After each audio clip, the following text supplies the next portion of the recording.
कृष्णा, राधे राधे। कैसे हैं आप लोग? आई होप आप लोग अच्छे होंगे और अपने जेईई एग्जाम की तैयारी अच्छे से कर रहे होंगे। जैसा कि इलेक्ट्रिकल एंड इलेक्ट्रॉनिक्स कैप्सूल और शॉर्ट नोट्स रिवीजन सीरीज का ये थर्ड वीडियो है, जिसमें हम लोग देखने वाले हैं मैग्नेटिक सर्किट। इससे पहले के लेक्चर में हम लोग ने बेसिक कॉन्सेप्ट ऑफ आरएलसी यानी कि रेजिस्टर, इंडक्टर और कैपेसिटर, उनसे रिलेटेड जो पीवाईक्यू होते हैं और वन लाइनर टाइप के जो क्वेश्चन होते हैं और जितने भी इंपॉर्टेंट फार्मूला शॉर्ट नोट्स जो भी हैं वो डिस्कस किए थे। और सेकंड वीडियो में हमने नेटवर्क थ्योरम के बारे में बात किए थे। अभी जो हमारा टॉपिक है वो हमारा मैग्नेटिक सर्किट। इससे अच्छे खासे क्वेश्चन पूछे जाते हैं, खास करके न्यूमेरिकल बेसिस और खास करके यहाँ पे फार्मूला और जो यूनिट वाइज जो क्वेश्चन होते हैं, जैसे कि मैग्नेटिक फील्ड का यूनिट क्या होता है, मैग्नेटिक फील्ड इंटेंसिटी का क्या होता है, डेंसिटी का क्या होता है, टाइप्स ऑफ मैग्नेटिक मटेरियल, बहुत सारे कंफ्यूजिंग यहाँ पे क्वेश्चन भी होते हैं, टॉपिक भी होते हैं। तो इसीलिए इस लेक्चर सीरीज को आप अच्छे से देखिएगा और जब भी आप एग्जाम देने जाइए तो खास करके इस वीडियो को रिवाइज करने के पर्पज से जरूर देखिएगा, तो आप एग्जाम में अच्छा स्कोर कर पाइएगा और कंफ्यूजिंग ऑप्शन के दरमियान सेलेक्ट करने में नहीं रहेगी। तो चलिए, हमारा जो टॉपिक है मैग्नेटिक सर्किट, उसको हम लोग स्टार्ट करते हैं। कि मैग्नेट है। सबसे पहले आपको समझना पड़ेगा मैग्नेट क्या होता है। तो मैग्नेट क्या है? एक सॉलिड बॉडी होता है जिसमें कि आयरन पार्टिकल्स को या फेरोमैग्नेटिक मटेरियल को अट्रैक्ट करने का क्षमता होता है। इसमें एन पोल होता है, एस पोल होता है। यहाँ पे देखिए एन पोल है, यहाँ पे एस पोल है। ठीक है, चलिए ठीक है। कि एन पोल है, एन पोल से जो होता है मैग्नेटिक लाइन ऑफ फोर्स निकलती है और एस पोल में समा जाती है। तो ये देखिए आउटसाइड अगर बात करें तो आउटसाइड में नॉर्थ से साउथ जाता है और अंदर में बात करें तो साउथ टू नॉर्थ जाता है। ये एक्सिस है मैग्नेट का। ठीक है, ये मैग्नेटिक फील्ड है। ये आउटसाइड द मैग्नेट जो होगा flux flow from north to south. और यहाँ पे देखिए मैग्नेटिक फील्ड जो होगा स्ट्रॉन्गेस्ट होता है इंड पॉइंट पे, इंड यहाँ पे ज्यादा होता है और बाकी सेंटर में होता है निग्लिजिबल या जीरो के बराबर होता है। ठीक है, अगर एक मैग्नेट के अगर बीचों बीच काटते हैं तो प्रोबेबिलिटी आधा हो जाता है, लेकिन आप वर्टिकली काटते हैं उस कंडीशन में क्या होगा, परमेबिलिटी पे कोई फर्क नहीं पड़ेगा। अब देखिए हमारे मैग्नेट में दो प्रॉपर्टी होते हैं। सेम पोल रहेगा तो रिपल्सन होगा, अनलाइक पोल होगा तो हमारा क्या होगा, अट्रैक्शन होगा। The line of force tends to spread away from the each other because of the mutual repulsion between the lines। अब मैग्नेट देखिए दो टाइप के हुआ, एक नेचुरल मैग्नेट होता है जैसे कि मैग्नेटाइट है, लेड स्टोन है। एक होता है आर्टिफिशियल जो कि हम लोग बनाते हैं। ठीक है, जैसे कि उसमें परमानेंट मैग्नेट होता है, एक टेम्पररी मैग्नेट होता है। परमानेंट मैग्नेट में हम हार्ड स्टील यूज करते हैं और इसमें हम सॉफ्ट स्टील यूज करते हैं, जैसे कि लाउड स्पीकर, बेल, मोटर, ये सब चीजों में जो यूज करते हैं वो टेम्पररी होता है। अब ये देखिए इलेक्ट्रोमैग्नेट क्या होता है। तो इलेक्ट्रोमैग्नेट मतलब किसी भी जो सुपर प्रणाली का आप कहते हैं सोलेनॉइड होता है। सिंपली इसमें क्या होता है कि आप जैसे जब तक करंट दीजिएगा तब तक वो मैग्नेटिक बिहेवियर रखेगा, अदरवाइज क्या होगा, नहीं रखेगा। विद्युत चुंबक द्वारा उत्पन्न मैग्नेटिक इंटेंसिटी किस कारक पर निर्भर करता है? तो देखिए नंबर ऑफ टर्न पे डिपेंड करता है। अगर आपका नंबर ऑफ टर्न ज्यादा है तो मैग्नेटिक फील्ड भी क्या होगा, ज्यादा। मैग्नीट्यूड ऑफ करंट पे डिपेंड करता है। मैग्नीट्यूड ऑफ करंट जितना ज्यादा मैग्नेटिक फील्ड उतना ज्यादा होगा। नेचर ऑफ कोर में एलिमेंट पे डिपेंड करेगा, जैसे कि सॉफ्ट आयरन कोर के लिए मोर मैग्नेटिक फील्ड होता है, हार्ड के लिए थोड़ा लेस होता है। अब यहाँ से देखेंगे मैग्नेटिक फील्ड क्या होता है। तो मैग्नेटिक फील्ड या मैग्नेटिक फ्लक्स, इसको डेंसिटी भी कहते हैं। तो इसको चलिए आगे देखते हैं। सबसे पहले आपको ये समझना है कि फ्लक्स क्या है। चलिए यहाँ पे देखते हैं flux. Flux, the amount of magnetic field produced by the magnetic source is called magnetic flux. वो जो मैग्नेटिक फील्ड लाइन है उसी को फ्लक्स कहते हैं। ऐसा यूनिट इसकी बात करें तो वेबर होता है और उसका जो होता है दूसरा यूनिट टेस्ला मीटर स्क्वायर होता है। एक वेबर बराबर बात करें तो ये होता है 10⁸ लाइन ऑफ फोर्स या मैक्सवेल इसको कहते हैं। ठीक है, और क्वांटिटी की बात करें तो ये स्केलर क्वांटिटी होता है। अगर ये पैरेलल होता है तो इसका फॉर्मूला होता है बी ए। अगर ये मान लीजिए इस तरह से होगा तो ये बी ए कोस थीटा हो जाएगा या फाई हो जाएगा। चलिए इसमें ज्यादा मेन चीजें हैं वो देखते हैं। मैग्नेटिक फ्लक्स डेंसिटी की बात करें तो मैग्नेटिक फ्लक्स डेंसिटी की बात करें या इसी को मैग्नेटिक फील्ड कहते हैं गाइस। तो the flux per unit area हम क्या कहते हैं, मैग्नेटिक फ्लक्स डेंसिटी कहते हैं। एक यूनिट एरिया में कितना फ्लक्स है उसी को कहेंगे फ्लक्स डेंसिटी। तो ये जो बी बराबर होता है ये होता है फाई बाय ए, और जो फ्लक्स होता है उसका वेबर यूनिट होता है, एरिया का हमारा मीटर हो जाएगा, वेबर पर मीटर स्क्वायर हो जाएगा। और एक टेस्ला बराबर 1 वेबर पर मीटर स्क्वायर होता है, यानी कि इसका यूनिट टेस्ला भी होगा। और एक टेस्ला में 10⁴ गोस होता है, याद रखिएगा। और बी बराबर ये होता है, ये एरिया होगा, एरिया का 4 पाई स्क्वायर हो जाएगा। फ्लक्स डेंसिटी जो है मेजर करता है कि फील्ड का कंसंट्रेशन कितना है। अगर हमारा when the plane of the coil is perpendicular to the flux, अगर हमारा जो कॉइल का प्लेन होगा वो परपेंडिकुलर होगा फ्लक्स का, इसका मतलब है कि मैक्सिमम फ्लक्स उसमें लिंक होगा। ठीक है, जो कि होगा φm BA जो कि वेबर होगा। अगर हम बात करें गाइस कि plane of coil is perpendicular की जगह यहाँ पे क्या होगा, अगर हमारा पैरेलल होगा तो उस कंडीशन में क्या होगा, एक सेकंड चलिए।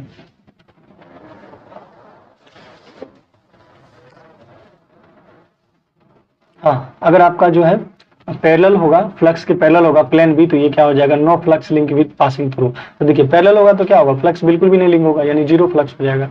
और अगर बात करें when the plane of the coil is inclined at any angle, तब उस कंडीशन में क्या हो जाएगा, bn sin थीटा, ये हो जाएगा। अब यहाँ पे देखेंगे मैग्नेटिक फील्ड स्ट्रेंथ, या इसी को हम कहते हैं मैग्नेटिक फील्ड इंटेंसिटी, ये होता है एमएमएफ पर यूनिट लेंथ।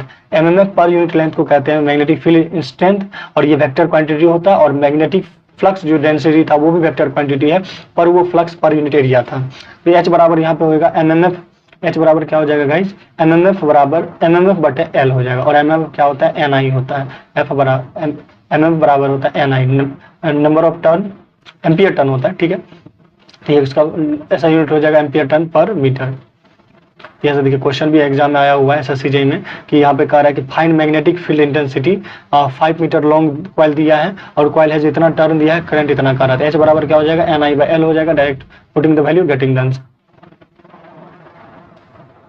चलिए नेक्स्ट अगर हम बात करें, इस देखिए इसको मैग्नेटाइजिंग फोर्स भी कहते हैं, और इसका एक और फार्मूला होता है ये, और इसका क्वांटिटी जो होता है वो मैंने पहले बता दिया, वेक्टर होता है। अब पोल स्ट्रेंथ की बात करें, ये स्केलर क्वांटिटी इसका होता है। पोल स्ट्रेंथ का मतलब होता है strength of magnetic pole to attract the magnetic material, मतलब किसी भी मैग्नेटिक मटेरियल, ऐसे समझिए कोई भी मैग्नेट का जो मैग्नेटिक पोल होता है, चाहे नॉर्थ हो या साउथ पोल, तो वो किसी भी मटेरियल को किस तरह से खींच पा रहा है, कितना स्ट्रेंथ से खींच पा रहा है, उसी को बोलते हैं पोल स्ट्रेंथ। इसको एम से भी दिखाते हैं और पी से भी दिखाते हैं, तो एम ही याद रखिएगा क्योंकि अक्सर केस में एम ही माना जाता है, ठीक है। तो ये हो जाएगा डब्ल्यू बाई, जब पी जो होगा pole strength of magnetic pole हो जाएगा, और जो डब्ल्यू हो जाएगा वो work done of while moving the magnet around the wire, I जो करंट होगा। एमएमएफ की बात करें तो ability of create a magnetic flux, जैसे ईएमएफ होता है वो तो यहाँ पे एमएमएफ होता है, तो मैथमेटिकली एमएमएफ बराबर एनआई हो जाएगा, यानी एम्पियर टर्न हो जाएगा, या फाइएस हो जाएगा, या एचएल हो जाएगा। चलिए ये सब फॉर्मूला। बाकी मैग्नेटिक पोटेंशियल की बात करें तो ये स्केलर क्वांटिटी है। मैग्नेटिक पोटेंशियल जैसे कि वहां पे पोटेंशियल था, ठीक है।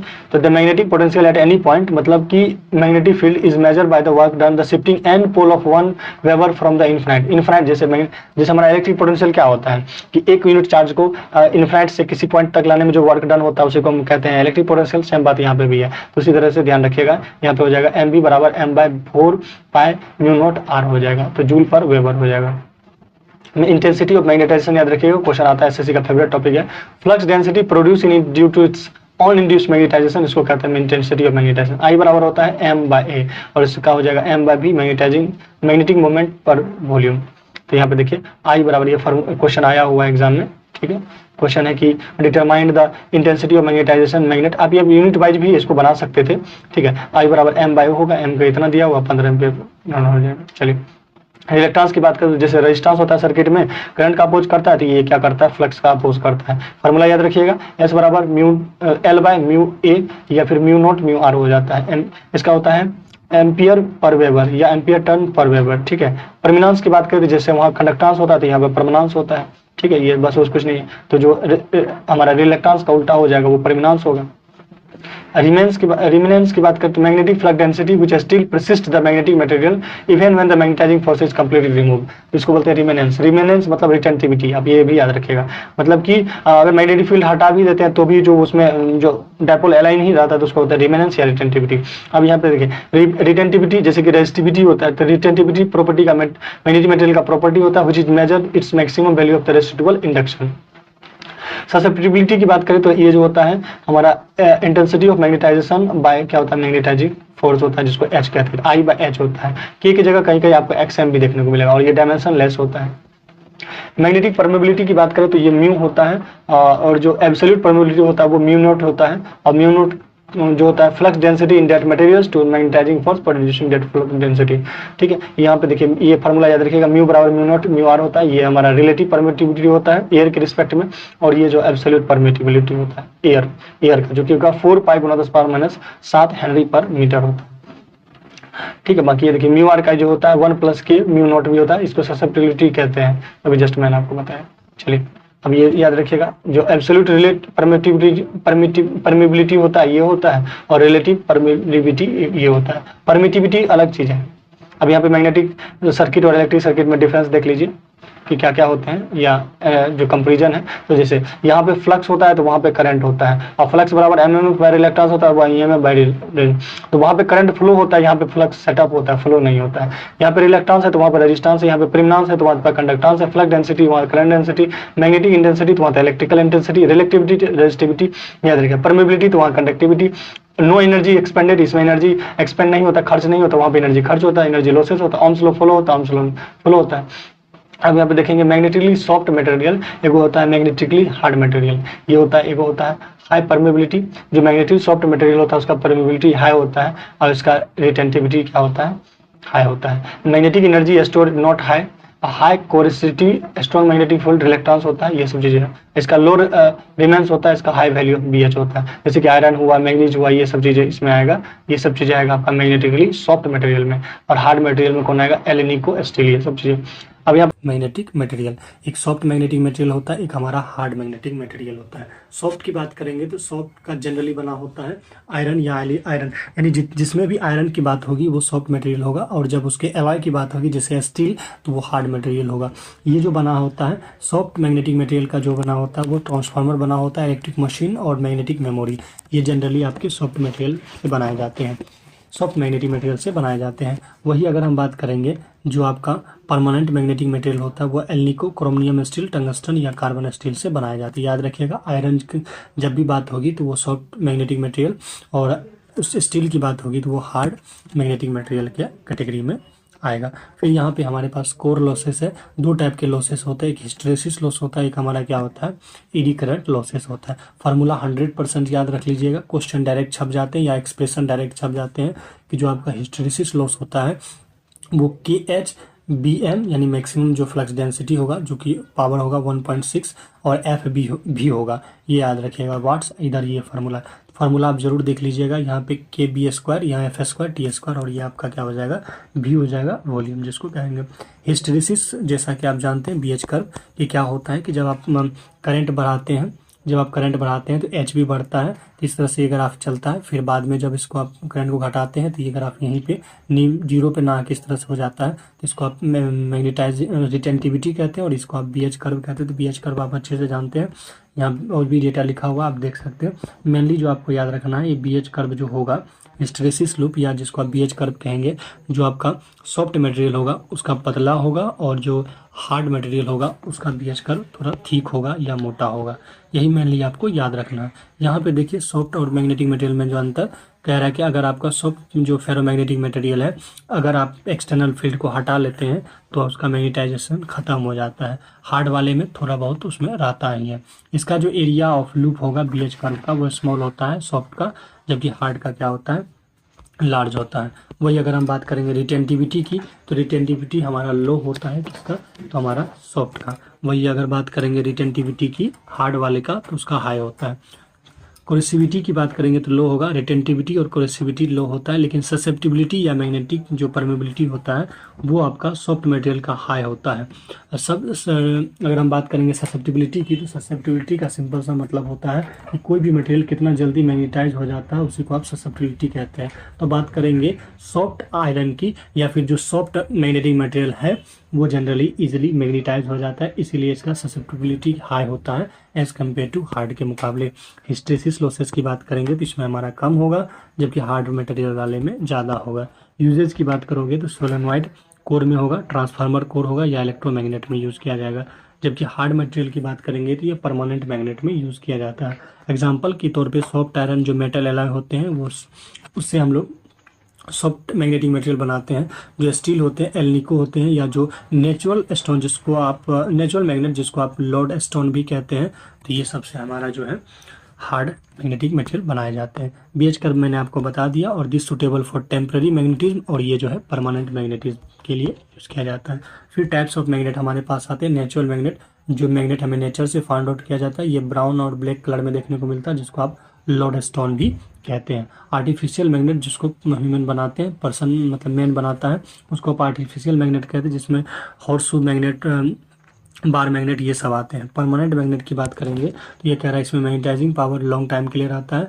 Magnet is mainly made of the steel, carbon और कोबाल्ट, और मेनली फ्लोइंग टाइप्स ऑफ, जैसे कि बार मैग्नेट होता है, यू शेप्ड मैग्नेट होता है, हॉर्स शू मैग्नेट होता है, मैग्नेटिक नीडल होता है, बॉल मैग्नेट ये, और कंपास मैग्नेट, ये सब देखने को मिलता है। तो देखिए मैग्नेटिक मटेरियल की बात करें तो डायमैग्नेटिक है, और वो पैरामैग्नेटिक मटेरियल है, वो फेरोमैग्नेटिक मटेरियल है। तो पैरामैग्नेटिक मटेरियल का मतलब होता है जिसके लास्ट में O2 रहे या अम्ल रहे, जैसे एल्युमिनियम, प्लेटिनियम, ये सब चीजें कौन होगा, पैरामैग्नेटिक। डायमैग्नेटिक का मतलब इसमें मैग्नेटिक फील्ड का कोई असर नहीं पड़ता है, ये अलाइन नहीं होता है, ठीक है। और इसमें ये याद रखिएगा, इसमें इसका म्यू आर जो रिलेटिव होता है वो क्या होता है, इसमें 1 से कम होता है, इसका 1 से ज़्यादा होता है, 1 से बहुत ज़्यादा होता है, यही याद रखिएगा। बाकी जो डायमैग्नेटिक होता है वो टेम्परेचर से इंडिपेंडेंट होता है, और 0 केल्विन पे जो है डायमैग्नेटिक मटेरियल सुपर कंडक्टर की तरह बिहेव करता है। जैसे कि एग्जांपल में याद रखिएगा, बिस्मिथ है डायमैग्नेटिक में, सिल्वर है, कॉपर है, हाइड्रोजन है। ऐसे याद रखिएगा, जिसका कंडक्टिविटी ज़्यादा होगा,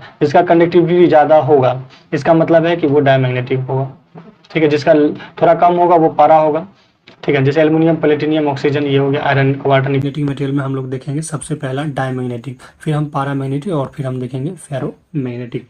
तो जैसे देखिए डायमैग्नेटिक जो होगा उसकी जो ससेप्टिबिलिटी होगी वो नेगेटिव होगी और स्मॉल होगी। ध्यान रखिएगा, ससेप्टिबिलिटी का सिंपल सा मतलब होता है, देखिए परमिबिलिटी का मतलब होता है कि कितनी मैग्नेटिक लाइन ऑफ जो फील्ड है या कहिए जो फ्लक्स है वो पास होगी, उसको परमिबिलिटी कहते हैं। और ससेप्टिबिलिटी का मतलब होता है कि कितना जल्दी वो मैग्नेटाइज हो पाएगा। तो जो डायमैग्नेटिक मटेरियल होते हैं वो जल्दी मैग्नेटाइज नहीं होता है, इसीलिए इसका जो ससेप्टिबिलिटी होता है वो स्मॉल होता है या कहिए नेगेटिव होता है। डायमैग्नेटिक जो होता है वीकली रिपेल्ड होता है, याद रखिए। ये वीकली रिपेल्ड वर्ड जब भी यूज़ किया जाएगा तो वो डायमैग्नेटिक के लिए यूज़ किया जाएगा, जबकि वीकली अट्रैक्ट यूज़ किया जाता है पैरामैग्नेटिक। ये सबसे ज़्यादा कंफ्यूजिंग क्वेश्चन है, यहाँ पे जो है स्टूडेंट गड़बड़ कर देते हैं। याद रखिएगा, जो डायमैग्नेटिक होता है weekly repelled by the magnetic field होता है, जबकि वीकली अट्रैक्टेड बाय जो होगा वो हमारा पैरामैग्नेटिक होगा। देखिए डायमैग्नेटिक में कौन कौन आ जाएगा, तो हमारा H2 आ जाएगा, N2 आ जाएगा, H2O आ जाएगा। जितने भी मोस्ट ऑर्गेनिक कंपाउंड होते हैं, Hg, इनर्ट गैस, ये सब किस में आएंगे, डायमैग्नेटिक में आएंगे। वही अगर हम बात करेंगे पैरामैग्नेटिक की, तो पैरामैग्नेटिक क्या होता है कि इसमें जैसे ही आप मैग्नेटिक फील्ड अप्लाइड करते हैं तो इसके जो अंदर का डोमेन है, ये जो जैसे अगर कोई मैटर है तो मैटर के छोटे पार्ट को आप एटम कहते हैं, तो उसी तरह से मैग्नेट के जो अंदर छोटे छोटे पार्ट होते हैं या स्मॉलेस्ट पार्ट जो होता है उसको आप डोमेन्स कहते हैं। तो डोमेन क्या, जैसे ही आप इसमें मैग्नेटिक फील्ड लगाते हैं तो ये डोमेन क्या होते हैं, अलाइन हो जाते हैं, लेकिन पार्टिकुलर वे में ये पैरेलली नहीं अलाइन हो पाते हैं। ऐसे समझिए, अगर हमारा ये कोई मटेरियल है तो मटेरियल के अंदर बहुत सारे क्या होंगे, डोमेन होंगे, लेकिन जो कोई अरेंजमेंट में नहीं होगा। लेकिन जैसे ही आप मैग्नेटिक फील्ड लगाते हैं तो ये क्या करते हैं, उसी डायरेक्शन में अलाइन हो जाते हैं, लेकिन प्रॉपरली रूप से नहीं होते पैरामैग्नेटिक। वही फेरोमैग्नेटिक की बात करें तो ये प्रॉपरली रूप से क्या हो जाते हैं, अरेंज हो जाते हैं इस, और साथ साथ में मैग्नेट की तरफ अट्रैक्ट हो जाते हैं। तो बस 3 बातें याद रखिएगा, डायमैग्नेटिक वीकली रिपेल्ड होगा, पैरामैग्नेटिक वीकली अट्रैक्ट होगा, और फेरोमैग्नेट जो होगा वो हमारा स्ट्रांगली अट्रैक्ट होगा। पैरामैग्नेटिक एग्जांपल में याद रखिएगा ऑक्सीजन, और जिसके भी लास्ट में UM लगा होगा, जैसे एल्युमिनियम, मैग्नीशियम, गैलियम, ये सब आपका पैरामैग्नेटिक की कैटेगरी में आएगा। साथ साथ में जो ट्रांजिशन मेटल होंगे या रेयर अर्थ मेटल होंगे या जो सोल्ट होंगे या रेयर अर्थ ऑक्साइड, ये सब पैरामैग्नेटिक मटेरियल में आएंगे। इसमें रेंडमली ओरिएंटेड मैग्नेटिक मोमेंट होता है, और यहाँ पे तो कोई मैग्नेटिक मोमेंट देखने को मिलता ही नहीं डायमैग्नेटिक में। इसका आप ग्राफ देख सकते हैं, इस टाइप से होगा। इसकी ससेप्टिबिलिटी पॉजिटिव होगी, साथ साथ में स्मॉल होगी, लेकिन जो है फेरोमैग्नेटिक की ज़्यादा होगी, क्योंकि वो ज़्यादा मैग्नेटाइज हो पाएगा। फेरोमैग्नेटिक जो स्ट्रांगली मैग्नेटाइज हो जाता है मैग्नेटिक फील्ड से, या अट्रैक्ट हो जाता है। ट्रांजिशन मेटल जैसे कि Fe हो गया, CrO2 हो गया, कोबाल्ट हो गया, निकेल हो गया, ठीक है, और बाकी MnBi हो गया, C2MnAl हो गया, ये जो फेरोमैग्नेटिक मटेरियल की कैटेगरी में आते हैं। इसकी जो अलाइनमेंट आप देख सकते हैं, एक तरह से जैसे ही मैग्नेटिक फील्ड आप लगाते हैं तो ये पैरेलली अलाइन हो जाते हैं, और इसकी ससेप्टिबिलिटी जो होती है वो हाई होती है, याद रखिएगा। फिर हमारा एंटी फेरोमैग्नेटिक मटेरियल है, और दूसरा हमारा फेरी मैग्नेटिक मटेरियल है। तो फेरो का यहाँ उल्टा है एंटी फेरो, तो यहाँ पे जो आपका अलाइनमेंट होगा वो हमारा एटम है anti parallel alignment magnetic moment, susceptibility इसका स्मॉल होगा और पॉजिटिव होगा। वही फेरी मैग्नेटिक की बात करेंगे तो एटम हैड मिक्स पैरेलल, यहाँ पे देखिए मिक्स पैरेलल है, यहाँ पे आप देख सकते हैं मिक्स पैरेलल है, लेकिन इसमें क्या होगा कि इसमें आपका मिक्स पैरेलल नहीं होगा, ये आपको कैंसिल आउट करने वाला पोलैरिटी होगा, जैसे एक ऊपर होगा एक नीचे होगा, एक दायां होगा बायां होगा, इस तरह से एंटी फेरोमैग्नेटिक मटेरियल में रहता है। बस मेनली आपको याद रखना है 3 ही, डाया, पारा और फेरोमैग्नेटिक। एंटी फेरो के एग्जाम्पल कुछ देख लीजिए, Mn है, Cr है, और जो MnO है निकेल ऑक्साइड है, Cr2O3 है, ये सब चीज़ें। फेरी मैग्नेटिक की बात करें तो इसमें दो ही याद रखिएगा, एक मैग्नेटाइट होगा, एक आपका फेराइट होगा, ठीक है, ये आप याद रख सकते हैं। बाकी इसका आप ग्राफ देख सकते हैं कि किस तरह से इसका ग्राफ है। पैरामैग्नेटिक का ये है और फेरोमैग्नेटिक का हमारा ये है। और हम बात करेंगे ये एंटी फेरो का, तो ये लीनियर है, और इस तरह से फेरी मैग्नेटिक का इसी तरह से आप देख सकते हैं। फिर हम यहाँ पे मैग्नेटिक डायपोल की बात करें तो मैग्नेटिक डायपोल की बात करें तो मैग्नेटिक डायपोल कह रहा है कि जब two unlike magnetic pole of equal pole strength at the very small distance, तो हम उसको मैग्नेटिक डायपोल कहेंगे। जैसे मान लीजिए यहाँ पे नॉर्थ पोल है, यहाँ पे क्या है एस पोल है, और ये सम डिस्टेंस अपार्ट से डिस्टेंस में रखा हुआ है, तो यहाँ पे जो एक होगा क्रिएट पोल स्ट्रेंथ, उसी को आप मैग्नेटिक डायपोल कहते हैं। A small bar magnet, magnetic needle, ये सब में क्या होते हैं, मैग्नेटिक डायपोल होते हैं। फिर मैग्नेटिक ससेप्टिबिलिटी में मैंने आपको बताया कि मैग्नेटिक ससेप्टिबिलिटी का मतलब होता है कि कोई भी मटेरियल अब मैग्नेटिक फील्ड अप्लाई जब करते हैं तो कितना जल्दी मैग्नेटाइज हो पाता है, उसी को आप ससेप्टिबिलिटी कहते हैं। इसको आप जैसे देख सकते हैं ये वाला सिंबल यानी XM से दिखाते हैं। ये M/H होता है, M का मतलब मैग्नेटाइजेशन होता है और मैग्नेटिक फील्ड इंटेंसिटी होता है नीचे। ये यूनिटलेस होता है, इस बात का ध्यान रखिए, क्वेश्चन में आता है मैग्नेटिक ससेप्टिबिलिटी का यूनिट क्या होता है, तो याद रखिएगा, आप उसमें लगा दीजिएगा कि इसमें जो होगा यूनिटलेस होगा। मैग्नेटिक मोमेंटम की बात करेंगे तो जो मैग्नेटिक मोमेंटम का फार्मूला होता है वो आप देख सकते हैं I/A हो जाएगा, यानी एम्पियर मीटर स्क्वायर हो जाएगा। I का मतलब करंट हो जाएगा और A का मतलब एरिया हो जाएगा। वही अगर मैग्नेटाइजेशन की बात कीजिएगा तो M नेट बाय V हो जाएगा, नेट मैग्नेटिक मोमेंटम और वॉल्यूम हो जाएगा। यहाँ से यूनिट जो होगा वो हमारा एम्पियर पर मीटर होगा। मैग्नेटिक इंटेंसिटी में जैसा कि आप जानते हैं, अगर आपने यहाँ पे मैग्नेटिक इंटेंसिटी निकालिएगा तो B0 BM इस तरह से निकालिएगा। ये सब आपको याद नहीं रखना, मेनली आपको जो याद रखना है ये वाला डेटा याद रख लीजिएगा, ठीक है, कि μr जो है 1 + XM होगा। बाकी यहाँ पे बोहर मैग्नेटोन है, ये सब आज तक क्वेश्चन नहीं आए, बट ठीक है याद रखिएगा, 12th का ये टॉपिक है। स्मॉलेस्ट यूनिट ऑफ जो मैग्नेटिक मैग्नेटिक मोमेंट होता है उसी को आप क्या कहते हैं, बोहर मैग्नेटोन कहते हैं। और ये वैल्यू आप याद रख सकते हैं कि बोहर जो मैग्नेटोन होता है उसका वैल्यू क्या होता है, 9.27 × 10⁻24 एम्पियर मीटर स्क्वायर या जूल पर टेस्ला। फिर मैग्नेटिक एनिसोट्रॉपी होता है। एनिसोट्रॉपी का मतलब होता है different magnetic properties existed by the ferromagnetic material in different direction. Different direction में अगर आपका डिफरेंट प्रॉपर्टी देखने को मिलता है तो उसको आप मैग्नेटिक एनिसोट्रॉपी कहते हैं। अगर सेम डिफरेंट डायरेक्शन में जाने के बावजूद भी सेम प्रॉपर्टी देखने को मिलता है तो उसको आप मैग्नेटिक आइसोट्रॉपी कहते हैं।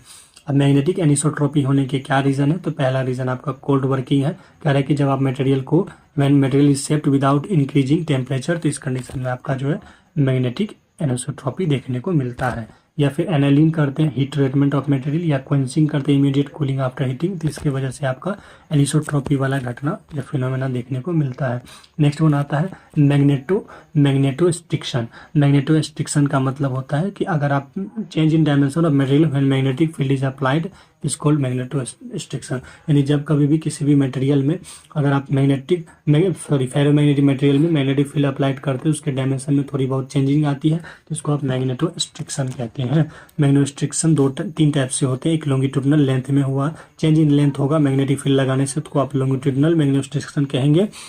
अगर एरिया में हो गया तो आप उसको ट्रांसवर्सल कहिएगा, और अगर वॉल्यूम में हो गया तो आप उसको वॉल्यूम मैग्नेटोस्ट्रिक्शन कहिएगा। और मैग्नेटोस्ट्रिक्शन का जो उल्टा होता है या जो कन्वर्जन होता है उसी को हम विलारी इफेक्ट कहते हैं। ऑलरेडी ये दोनों क्वेश्चन एग्जाम में आते हैं, खास करके ट्रांसफार्मर से रिलेटेड मैग्नेटोस्ट्रिक्शन चीज़ें क्वेश्चन में पूछे जाते हैं। ट्रांसफार्मर में हमिंग नॉइज का भी रीजन हमारा मैग्नेटोस्ट्रिक्शन ही होता है। क्यूरी टेम्परेचर क्या होता है कि वर्ल्ड मिनिमम टेम्परेचर, जहाँ पे कोई भी मैग्नेटिक मटेरियल जो होता है अपना प्रॉपर्टीज खो देता है। अगर वो हमारा फेरोमैग्नेट है तो वो चेंज हो जाता है पारामैग्नेटिक में, और अगर वो पारामैग्नेटिक है तो वो चेंज हो जाता है डायामैग्नेटिक में। इसी को आप क्यूरी टेम्परेचर कहते हैं। यहाँ पे आप देख सकते हैं अकॉर्डिंग टू क्यूरी लॉ यहाँ पे XM/C/T हो जाता है। इतना ज़्यादा इंपॉर्टेंट है नहीं ये सब। टेम्परेचर वर्सेस ससेप्टिबिलिटी देखिएगा तो यहाँ पे आप देख सकते हैं ये जो ग्राफ है ये फेरोमैग्नेटिक का है, यहाँ पे ये जो ग्राफ है आपका पारामैग्नेटिक का है, और यहाँ पे ये जो है आपका एंटी फेरोमैग्नेटिक का है। और ये जो है क्यूरी टेम्परेचर से पहले जो है ये आपका नील पॉइंट है, और ये हमारा क्यूरी पॉइंट है, इधर आपका टेम्परेचर मेंशन है। यहाँ से कोई क्वेश्चन नहीं आएगा, याद रखिएगा बस मैनली क्यूरी टेम्परेचर क्या होता है, जहाँ पे जो फेरोमैग्नेटिक होता है वो हमारा पारामैग्नेटिक में चेंज हो जाता है। पारामैग्नेटिक क्यूरी लॉ के मामले में यहाँ पे XM = C/T हो जाएगा। फेरोमैग्नेटिक के मामले में ये क्यूरी वेस्ट लॉ हो जाता है, एक्सएम सी बाय टी माइनस थीटा हो जाएगा। ये सब ज़्यादा इंपॉर्टेंट नहीं है, एग्जाम में नहीं आता। नील टेम्परेचर से रिलेटेड ये डेटा याद रख सकते हैं। मैग्नेटिज्म की बात करेंगे तो मैग्नेटिज्म एक टाइप का फोर्स है जो मैग्नेटिक सब्सटेंस को अपने तरफ अट्रैक्ट करता है। बाकी ये सब फार्मूला मेनली इंपॉर्टेंट नहीं है, GATE of point of view से ये इंपॉर्टेंट होता है। यहाँ पे देखिए कुछ कुछ टर्मोलॉजी है जो मैग्नेटिज्म से रिलेटेड होते हैं, जैसे कि पहला है आपका ईयर गैप। ईयर गैप की बात कीजिएगा तो the distance between north and south pole, magnetic circuit में नॉर्थ और साउथ पोल का जो डिस्टेंस होता है वही हमारा क्या कहलाता है, ईयर गैप कहलाता है। जबकि कोरेसिव फोर्स की बात करेंगे तो magnetic field required to reduce the residual magnetism zero value, ये उसको आप कहते हैं उसको आप कहते हैं कोरेसिव फोर्स, यानी जो रिटेंटिविटी को खत्म करने के लिए जो हम फोर्स एक्स्ट्रा अप्लाइड करते हैं, ठीक है, उसी को आप कोरेसिव फोर्स कहते हैं या कोरेटिविटी कहते हैं। या रेसिडुअल मैग्नेटिज्म की बात करेंगे तो remaining magnetisation in the magnet after magnetic field intensity is zero, ठीक है। गोस की बात करें तो ये यूनिट होता है मैग्नेटिक इंडक्शन या मैग्नेटिक फ्लक्स डेंसिटी का। फिर एमजीओ का मतलब होता है मेगा गोस और स्टेट एग्जाम में आया हुआ क्वेश्चन है। और स्टेट की बात करेंगे तो स्टेट जो यूनिट होता है मैग्नेटिक इंटेंसिटी का होता है, इस बात का ध्यान दें। जबकि गोस जो होता है वो डेंसिटी का होता है। फिर अगर हम बात करें रिटेंटिविटी का तो कह रहा है material's ability to retain the magnetisation when magnetic field is remove after saturation. बाकी कुछ यहाँ पे सिंबल है जो कभी कभी पूछे जाते हैं रेलवे सब में, याद रखिए। इलेक्ट्रिक फ्लक्स का ये है और ये मैग्नेटिक फ्लक्स है। वही अगर इलेक्ट्रिक फ्लक्स डेंसिटी डी से दिखाते हैं, मैग्नेटिक फ्लक्स डेंसिटी को बी से दिखाते हैं। आगे हम बात करेंगे इलेक्ट्रिक फील्ड स्ट्रेंथ की, तो ये हमारा ई हो जाएगा, यहाँ पर हमारा एच हो जाएगा। और आगे हम बात करेंगे यहाँ पे इलेक्ट्रो मोटिव फोर्स को हम ई से दिखाते हैं, एमएमएफ को जनरली आप कह सकते हैं कि एम से या फिर एनआई से दिखाते हैं। यहाँ बी होता है, यहाँ डी होता है, यहाँ पे वैक्यूम परमिटिविटी होता है, वहाँ वैक्यूम परमेबिलिटी होता है। ये सब चीज़ें टर्मिनोलॉजी आप जानते हैं। अब जो मैन है जो एसएससी जेईई के लिए काफ़ी इंपॉर्टेंट है, यहाँ से क्वेश्चन काफ़ी छपते हैं, न्यूमेरिकल हो या थ्योरी वाला हो, जैसे कि magnetic calculation for conductor for different configuration. जैसा कि पहला है आपका है MMF around a long straight line conductor. जैसे एमएमएफ जैसा कि आप जानते हैं फोर्स इनटू डिस्टेंस होता है, तो फोर्स तो हो गया, यहाँ पे एच हो जाएगा और डिस्टेंस आपका 2πr हो जाएगा। यहाँ से अगर आप एच निकालिएगा तो ये I/2πr हो जाएगा। ये लॉन्ग स्ट्रेट लाइन कंडक्टर के लिए हो गया, तो एच बराबर हो जाएगा I/2πr और बी बराबर हो जाएगा μ0 μr I/2πr, क्योंकि जैसा कि आप जानते हैं बी बराबर होता है μ/h होता है, तो वहाँ से ये निकल जाएगा वेबर पर मीटर स्क्वायर या आपका ये टेस्ला। तो ये जो है MMF around a long straight line conductor के मुकाबले है। अगर नंबर ऑफ कंडक्टर होगा तो इसी को आप आई की जगह यहाँ पे लिख दीजिए एन और बात खत्म हो जाएगा, NI/2πr हो जाएगा। वही अगर हम बात करेंगे सर्कुलर की, सर्कुलर कॉइल होगा तब ये है H बराबर I/2r हो जाएगा। MMF at the centre of current carrying conductor, circular coil की बात करें सेंटर में अगर आपको फाइंड आउट करना है आपका एमएमएफ, तो ये हो जाएगा H = 1/4πr, यहाँ पे हो जाएगा sin phi। वही MMF due to long solenoid अगर आपको निकालना है, अगर n कंडक्टर का हो तो S = NI/L हो जाता है। लॉन्ग सोलेनॉइड का निकालना है तो यहाँ नीचे में L हो जाता है, वहाँ कंडक्टर था तो वहाँ 2πr होता था। फिर आगे हम बात करेंगे magnetomotive force due to infinite length of wire, तो S = I/4πr और साइन हो जाएगा। फॉर इन्फिनाइट लेंथ के लिए अगर आपको निकालना है तो यही 4π की जगह आपको निकालना पड़ेगा 2πr। फिर यहाँ पे देखिए हमारे पास इलेक्ट्रोमैग्नेटिक इंडक्शन है। जैसा कि आप जानते हैं इलेक्ट्रोमैग्नेटिक इंडक्शन क्या होता है, फैराडे फर्स्ट लॉ कहता है अगर आप when a current carrying conductor place in magnetic field then EMF is induce. देखिए पहला नियम क्या आता है कि अगर आप एक करंट कैरिंग कंडक्टर कॉइल को किसी भी मैग्नेटिक फील्ड में रोटेट करवाते हैं तो उसमें ईएमएफ इंड्यूस होता है। सेकेंड लॉ बताता है कि ईएमएफ कितना इंड्यूस होगा, बाकी माइनस साइन लेंज लॉ के हिसाब से आता है। फिर हम बात करेंगे यहाँ पे फ्लेमिंग राइट हैंड रूल। जैसा कि आप जानते हैं फ्लेमिंग राइट हैंड रूल से जो हमारा ये थंब होता है वो मोशन के डायरेक्शन को दिखाता है। जैसे याद रखिएगा mg का मतलब महात्मा गांधी या मोटर जनरेटर सेट भी याद रख सकते हैं। तो यहाँ पे देखिए m जो है आपका लेफ्ट में है, तो यानी जो लेफ्ट हैंड रूल होगा वो मशीन में लगेगा, मोटर में लगेगा, और जो राइट हैंड रूल होगा वो हमारा जनरेटर में लगेगा। बाकी आप जानते हैं यहाँ पे जो ये वाला फिंगर होता है वो फील्ड के डायरेक्शन होता है, मैग्नेटिक फील्ड डायरेक्शन होता है, बाकी ये जो होता है हमारा करंट का डायरेक्शन होता है। ये बेसिक चीज़ें आपको पता होगा। फिर हम बात करेंगे एम्पियर्स लॉ की, याद रखिएगा एम्पियर्स की बात करें सर्कुलर लॉ की, तो ये कह रहा है कि MMF around a close path. ध्यान दें बहुत सारे डेटा जो है सिमिलर होते हैं। जैसे अगर आप वहाँ पे गॉस लॉ पढ़े होंगे तो यहीं पे वो हमारा एम्पियर्स लॉ कहलाता है। जो वहाँ कुलाम्ब लॉ पढ़ते हैं तो वहीं पे यहाँ पे हमारा मैग्नेटिक लॉ कुलाम्ब्स लॉ हो जाता है। तो वही चीज़ें हैं, सारा डेटा सेम है, तो बहुत चीज़ें आपको जो है। मैग्नेटिक्स की बात करें तो magnetic force on a current carrying conductor कि कितना लग रहा है, तो वो होता है BIL sine theta, angle between जो होता है फील्ड एंड कंडक्टर होता है हमारा साइन थीटा, और इसमें ज़्यादा कुछ नहीं है। चलिए, और डायरेक्शन ऑफ फोर्स की बात करें तो वो फ्लेमिंग लेफ्ट हैंड रूल से हम लोग निकाल लेते हैं। अगर लॉन्ग स्ट्रेट कंडक्टर है तो देखिए उसका फार्मूला हमारा जो H होगा, मैग्नेटाइजिंग फोर्स जो होगा NI/2πr हो जाएगा, ठीक है। और ये फ्लक्स डेंसिटी की बात करें तो ये हमारा भी हो जाएगा। लॉन्ग सोलेनोइड है तो सोलेनोइड के लिए हमारा N/L हो जाएगा, NI/L हो जाएगा। और अगर हम बात करें इस तरह से, ये देखिए force of moving electric charge, ये सब ज़्यादा इंपॉर्टेंट नहीं है। अब यहाँ पे पाथ है, व्हेन का इंट्रीज, ये सब चीज़ें नहीं है। फोर्स बिटवीन पैरेलल करंट, तो फोर्स का ये होगा, अगर दो पैरेलल है तो याद रखिएगा ये फोर्स होगा। और याद रखिए मैंने ये क्वेश्चन आता है कि करंट अगर सेम डायरेक्शन में होगा तो अट्रैक्शन होगा, और करंट डिफरेंट डायरेक्शन में तो रिपल्सन होगा। जैसे यहाँ पे देखिए सेम डायरेक्शन में करंट है, यानी यहाँ पे क्या हो रहा है, अट्रैक्शन हो रहा है, यहाँ पे क्या हो रहा है, रिपल्सन हो रहा है। और फोर्स बिटवीन पैरेलल करंट जो होता है वो एम्पियर्स लॉ को दिखाता है, ठीक है। बाकी यहाँ पे देखिए इसको कैलकुलेट कीजिएगा तो फोर्स बराबर हमारा ये हो जाएगा। ये कैलकुलेशन के लिए न्यूमेरिकल में काम आएगा। 1 एम्पियर क्या होता है, the current when flowing in each of the two infinitely long parallel conductor situated in vacuum और सेपरेटेड 1 मीटर, ठीक है। ये लेंथी क्वेश्चन है, ज़्यादा नहीं। देखिए क्वेश्चन ये आपको लेंथी लग रहा है ये वाला, लेकिन आप बना लीजिएगा। इसलिए फोर्स का फार्मूला अगर आपको मालूम है तो ये आप निकाल लीजिएगा। चलिए, एम्पियर्स वर्क लो या सर्किट्स लो, ये हो जाता है इंटीग्रल, ये जो close line integral of the magnetic field around a close carrying conductor equals to क्या होता है, एब्सोल्यूट परमेबिलिटी, जो कि यहाँ पे 0 भी होता है। ये क्वेश्चन पूछा जाता है। बाय-सावर्ट्स लॉ है, और यहाँ पे देखिए स्टेडी करंट के लिए यूज होता है। बाय-सावर्ट्स लॉ जो होता है वो तब यूज किया जाता है जब valid only for symmetrical current distribution, और ये सब क्वेश्चन नहीं बनते हैं। True torque on current carrying loop in magnetic field, तो when plane of coil is parallel to field, तब क्या होता है कि कैसा टॉर्क लगता है, जो कि आपने ऑटो रोटर में आप पढ़ते होंगे। टॉर्क बराबर यहाँ पे बिना हो जाता है, बिना निब्बा, जिसको याद रख सकते हैं। ये जो होता है हमारा PMMC में भी लगता है। When the coil is at 90 degree, sorry an angle to field, तब हो जाएगा बी बिना कोस थीटा हो जाएगा। और B due to the various current carrying conductor, तो ये आप देख सकते हैं। ये सब चीज़ें ज़्यादा इंपॉर्टेंट है नहीं, बाकी याद रखिएगा। बी ड्यू टू सोलेनॉइड हो जाएगा हमारा, ये सोलेनॉइड की वजह से फ्लक्स डेंसिटी ये होगा, और टॉरॉइड की वजह से, टॉरॉइड ये रिंग टाइप स्ट्रक्चर होता है, ठीक है, ये हमारा होता है। बाकी ये हमारा मैग्नेटिक सर्किट है।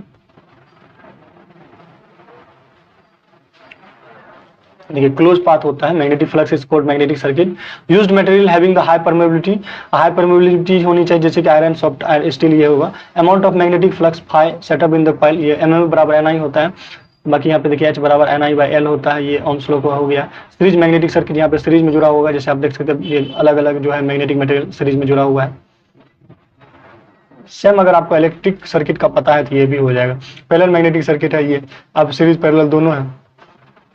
ये मैग्नेटिक फ्लक्स लिंकेज है गाइस, मैग्नेटिक फ्लक्स लिंकेज।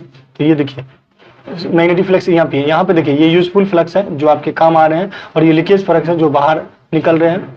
और जो लीकेज फैक्टर होता है वो FT/μ होता है। और ट्रांसफार्मर के लिए या मशीन के लिए इसका जो वैल्यू होता है 1.15 से लेकर 1.25 होता है। अब मैग्नेटिक फ्रिंजिंग की बात करें तो यहाँ जो एक्स्ट्रा आपको फ्लक्स जो ये बाहर आपको नजर आ रहा है, इसको हम बोलते हैं, यहाँ पे देखिए, अगर यहाँ पे देखिएगा ये एक्स्ट्रा B' और B जो होगा एक्स्ट्रा जो बाहर आ जा रहा है उसको हम कहेंगे मैग्नेटिक, ये जो होगा हमारा मैग्नेटिक फ्रिंजिंग हो जाएगा। मैग्नेटिक फ्रिंज जैसे कि पानी का पाइप जो फूल जाता है ना, थोड़ा सा, जैसे पाइप मान लीजिए इतना मोटा है, पानी में प्रेशर की वजह से जो फूल जाता है तो वो फ्रिंजिंग कहलाता है। तो फ्रिंजिंग अगर ज्यादा होगा इसका मतलब लेंथ ऑफ एयर गैप भी क्या होगा, ज्यादा होगा। और फ्रिंजिंग जो होगा हमेशा जो medium having lower relativity permeability होता है उसमें इंक्रीज होता है। जैसे यहाँ पे देखिए म्यू आर आपको 800 है, यहाँ पे कितना है 20 है, तो जिसका जो म्यू आर होगा रिलेटिव जो परमेबिलिटी होगा वो लोअर होगा, उसमें क्या होगा कि ये फ्रिंजिंग इफेक्ट देखने को मिलेगा। चलिए next time magnetization BH curve होता है नॉन मैग्नेटिक मटेरियल के लिए जो होता है, जैसे एयर है, कॉपर है, वुड है, उसके लिए जो होता है हमारा लीनियर होता है। याद रखिएगा एयर, कॉपर, वुड जो नॉन मैग्नेटिक मटेरियल है उसके लिए हमारा होता है लीनियर, ठीक है, कर्व हमेशा लीनियर होगा। और जो म्यू नॉट होता है वो 4π10⁻⁷ होता है जो हेनरी पर मीटर को जो कि कांस्टेंट होता है। अगर हम बात करें मैग्नेटिक मटेरियल की तो जो कि आयरन, सॉरी फॉर थोड़ा सा साउंड हो रहा है, नॉन मैग्नेटिक मटेरियल के लिए जो होता है ये नॉन लीनियर होता है। जैसे कि आप यहाँ देख सकते हैं कि जैसे आयरन है, स्टील है, इसके लिए क्या होगा, यहाँ पे नॉन लीनियर है। जैसे कि यहाँ पे देखिए सैचुरेशन पॉइंट है, यहाँ पे हमारा नी है, ये एयर फ्लक्स है, ये इंट्रिंसिक फ्लक्स है। तो mu R is not constant but varies with flux density, ठीक है। अब ये BH curve of magnetic material is non linear होता है। अब मैग्नेटिक कैलकुलेशन जो BH कर्व से इस तरह से किया जाता है। बाकी यहाँ पे देखिए लॉसेस इन मैग्नेटिक मटेरियल में हिस्टेरेसिस लॉसेस होता है और एक ईडी करंट लॉसेस होता है। हिस्टेरेसिस लॉसेस को कम करने के लिए हम सिलिकॉन स्टील को बना देते हैं कोर को, ठीक है। अब देखिए the work done of magnetizing force H against the internal friction of the molecules of magnet produce heat. This energy is wastage in the form of heat. The hysteresis called तो नाम है इसका hysteresis, इसका मतलब heat की वजह से होगा। यहाँ पे देखिए फार्मूला मेनली याद रखिएगा, जो हमारा pH होता है वो होता है तो n beta maximum 1.6 FB joule पर सेकेंड या वाट्स होता है। SSC 2018 क्वेश्चन है। यहाँ पे हिस्टेरेसिस या एस्टिमेंस कांस्टेंट होता है और value depend on the nature of the magnetic material हो। बाकी यहाँ पे देखिए फ्रीक्वेंसी है, नंबर ऑफ साइकिल, ये होगा भी volume of magnetic material. Eddy current losses की बात करें तो when an alternating magnetic field is applied to a magnetic material an EMF is induced in the material itself according to Faraday's law of electromagnetic induction. और since यहाँ पे बात करें तो magnetic material is a conducting material, this EMF circulates current within body the material. These circulating currents are called eddy current. Due to this current I square R losses which is called eddy current losses. Formula ये याद रखिएगा कि हमारा जो P होता है KE BM square T square F square ये भी होता है, कोफिशिएंट ऑफ एडी करंट होता है। मैग्नेटिक हिस्टेरेसिस लूप है, जैसे कि देखिए the phenomena of flux density B lagging behind the magnetising force H in the magnetic material is called magnetic hysteresis.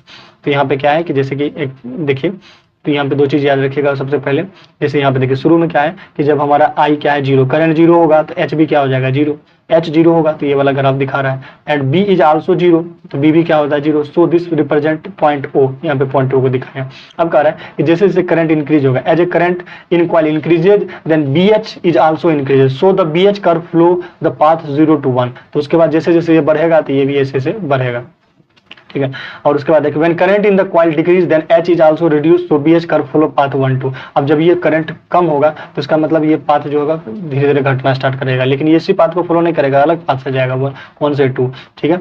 उसके बाद अगर बात करें after magnetic saturation has been reach point A decreasing H does not reduce B along with same curve के साथ नहीं जाता due to saturation that it flow when H is increase at point 2 H 0 but B infinite value. जगह 2 की बात करें तो यहाँ पे क्या होगा H हमारा 0 हो जाएगा, H हमारा 0 हो जाएगा, B का वैल्यू इनफाइनाइट वैल्यू होगा। This lagging of B behind H is called hysteresis.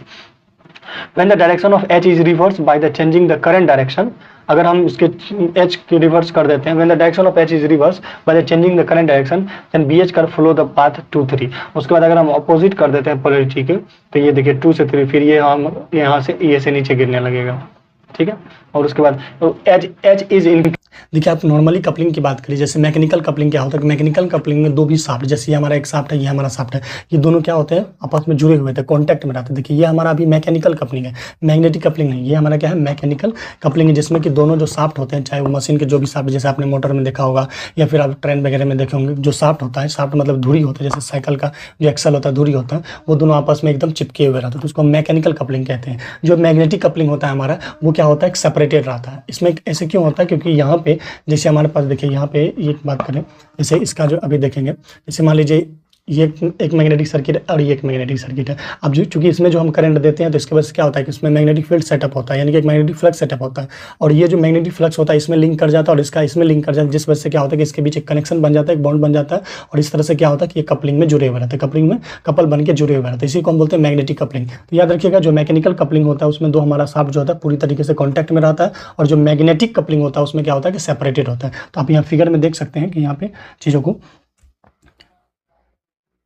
अब यहाँ देखिए फिगर में आप देख सकते हैं कि किस तरह से ये जो है जुड़ा हुआ है।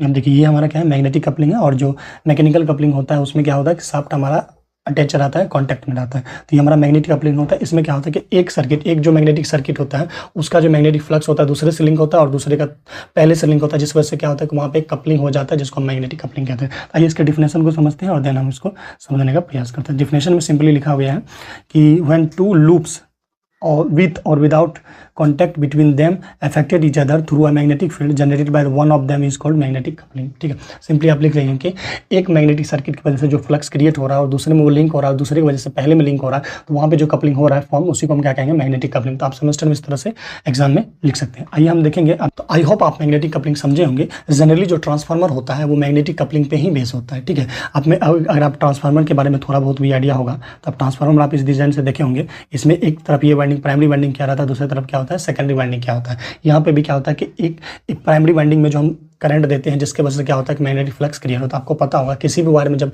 हम करंट पास करवाते हैं तो उसके इर्द गिर्द एक मैग्नेटिक फील्ड सेटअप हो जाता है, यानी कि फ्लक्स हो जाता है, और यही फ्लक्स इसमें लिंकेज करता है। और इस वजह से क्या होता है कि हमारा जो वोल्टेज होता है स्टेप अप और स्टेप डाउन होता है, डिपेंड करता है कि हम कितना कम टर्न लेते हैं या ज़्यादा टर्न लेते हैं, उस हिसाब से हमारा स्टेप डाउन या स्टेप अप की फिनोमेना होती है। तो खैर वो ट्रांसफार्मर अलग चीज़ है, आप लोग पढ़े होंगे मशीन में। तो आइए हम देखेंगे। फिलहाल हम ये बताने का प्रयास कर रहे हैं कि जो मैग्नेटिक कपल होता है वो जनरली ट्रांसफार्मर में यूज़ किए जाते हैं, यानी कि ट्रांसफार्मर का जो वर्किंग प्रिंसिपल होता है वो मैग्नेटिक कपलिंग पे ही बेस होता है। तो अब हम देखेंगे यहाँ पे जो हमारा जो मैग्नेटिक कपलिंग के दौरान जो इंड्यूस ईएमएफ होते हैं वो दो टाइप के होते हैं। कहने का मतलब हमारे पास जो इंड्यूस ईएमएफ होते हैं वो दो टाइप के होते हैं। एक होता है हमारा डायनेमिकली इंड्यूस ईएमएफ, दूसरा होता है हमारा statically induce EMF. Dynamically induce EMF का मतलब होता है मोशनल ईएमएफ, और जो स्टैटिकली ईएमएफ का मतलब होता है कि मतलब स्टैटिक मतलब रेस्ट की वजह से। ठीक है, तो आइए हम उसको देखेंगे अच्छे से। ठीक है, तो डायनेमिकली इंड्यूस ईएमएफ का जो डायरेक्शन निकाला जाता है वो फ्लेमिंग के राइट हैंड रूल से निकाला जाता है। और जो हमारा स्टैटिक इंड्यूस ईएमएफ होता है वो भी दो टाइप के होते हैं, एक सेल्फ इंड्यूस ईएमएफ होता है और एक म्यूचुअल इंड्यूस ईएमएफ होता है। आपके सेमेस्टर एग्जाम में जो क्वेश्चन पूछे जाते हैं वो अगर शॉर्ट नोट्स की बात करें तो मैग्नेटिक कपलिंग पूछा जाएगा, right short notes on magnetic coupling. लेकिन आपके अगर 6 मार्क में क्वेश्चन पूछे जाएंगे तो जनरली क्वेश्चन यही पूछे जाएंगे कि आप सेल्फ इंड्यूस ईएमएफ क्या होता है और उसको ड्राइव कीजिए, और म्यूचुअल इंडक्टेंस या फिर म्यूचुअल इंड्यूस ईएमएफ क्या होता है उसको ड्राइव कीजिए। तो आइए एक एक करके उसको अच्छे तरीके से अच्छे वे में ड्राइव करेंगे ताकि आप उसे याद करें और अपने एग्जाम में उसको लिख पाएं। चलिए हम फर्स्ट जो इंड्यूस ईएमएफ है वो है डायनेमिकली इंड्यूस ईएमएफ, जो कि मोशन के कारण होगा, उसको देखते हैं। तो पहला हमारा डायनेमिकली इंड्यूस ईएमएफ, इसमें क्या होता है कि कंडक्टर मूव करता है लेकिन जो मैग्नेटिक फील्ड होता है वो स्टेशनरी रहता है। कहने का मतलब है कि जैसे ये हमारे पास दो मैग्नेट है, एक नॉर्थ पोल एक साउथ पोल है, तो इसके बीच क्या होगा कि हमारा मैग्नेटिक फ्लक्स होगा और इसके बीच हमारा क्या होगा, कंडक्टर रोटेट होगा। ठीक है, कंडक्टर क्या होगा, रोटेट होगा। ठीक है, तो इसके वजह से क्या होगा कि जो इंड्यूस ईएमएफ होगा वो डायनेमिकली इंड्यूस ईएमएफ होगा। याद रखिएगा कि जो डायनेमिकली इंड्यूस ईएमएफ में होता है मैग्नेटिक फील्ड स्टेशनरी रहता है, मतलब वो स्टेशनरी रहता है, और जो कंडक्टर होता है, जो कॉइल होता है वो रोटेट होता है। अगर हम बात करें स्टैटिकली इंड्यूस ईएमएफ में तो वहाँ क्या होता है कि कंडक्टर स्टेशनरी होता है लेकिन मैग्नेटिक फील्ड क्या होता है, रोटेट होता है। जैसे ट्रांसफार्मर में आपने देखा होगा कि ट्रांसफार्मर का जो भी कोर होता है, जो वाइंडिंग होता है वो एकदम स्टेशनरी होता है, लेकिन उसके इर्द गिर्द जो मैग्नेटिक फ्लक्स होते हैं वो मतलब रोटेट करते रहते हैं। तो वही है कि डायनेमिकली इंड्यूस ईएमएफ में क्या होता है कि कंडक्टर मूव करता है।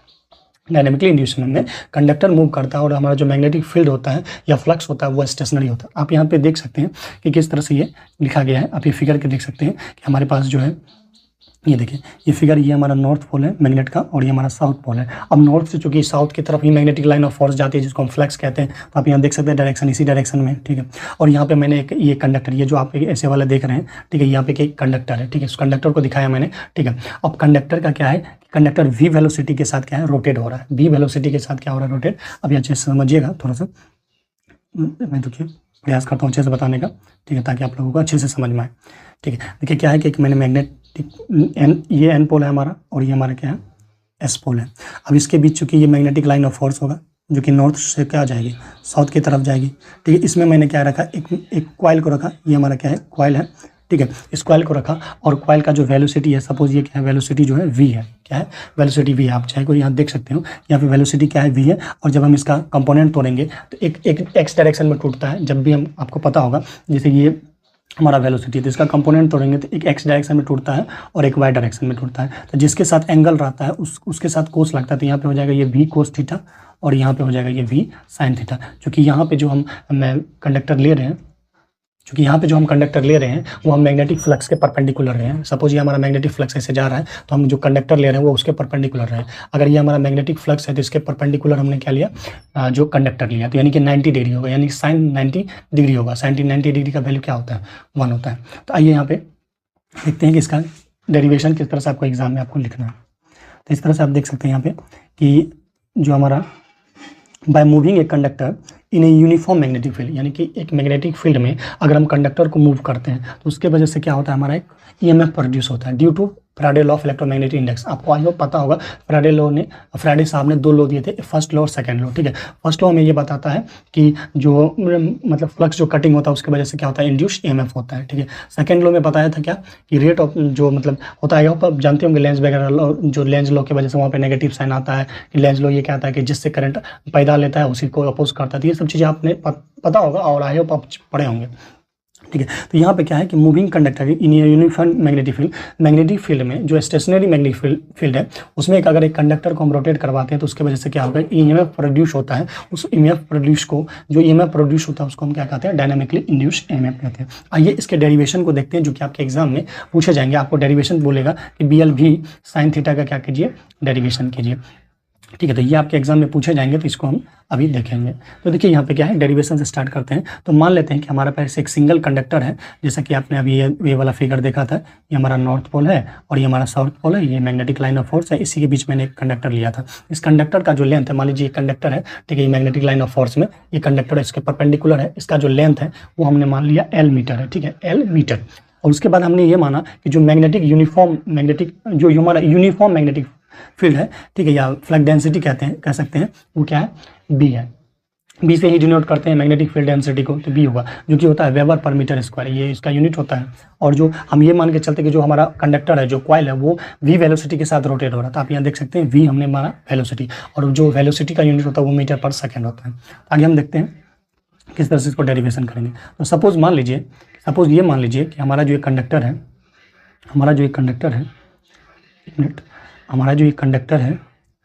ये जो कंडक्टर है V, ठीक है, ये जो हमारा कंडक्टर है जो V वेलोसिटी के साथ जा रहा है। तो सपोज मान लीजिए कुछ समय में, मान लीजिए dt सेकंड में कुछ दूर तक घुमा होगा। जैसे मान लीजिए हमारा पहले ये फ्लक्स, सपोज ये क्या है, फ्लक्स है, और इसके परपेंडिकुलर जो है हमारा कंडक्टर है। तो हम ये मान के चलते हैं कि कुछ सेकंड में, यानी कि dt टाइम में ये जो है कुछ ऐसे स्वैप हुआ होगा, ऐसे क्या होगा ना, ऐसे ना कंडक्टर हमारा घूमेगा। तो इसका मतलब है कि थोड़ा सा स्वैप होगा, इसके वजह से कुछ एरिया ये कवर किया होगा, यानी कि स्विफ्ट एरिया जो है हमारा, ये आप देख सकते हैं, इसको हमने माना यहाँ पे dx। क्या माना है मैंने यहाँ पे, dx माना है, यानी कि ये जो एरिया है उसको हमने माना dx, ठीक है। तो यानी कि कहने का मतलब है, अब नीचे देखिएगा तो क्या लिखा हुआ है हमारा, कि जो suppose conductor moves through the small distance dx in dt second, यानी कि dt टाइम में dx डिस्टेंस ट्रेवल किया।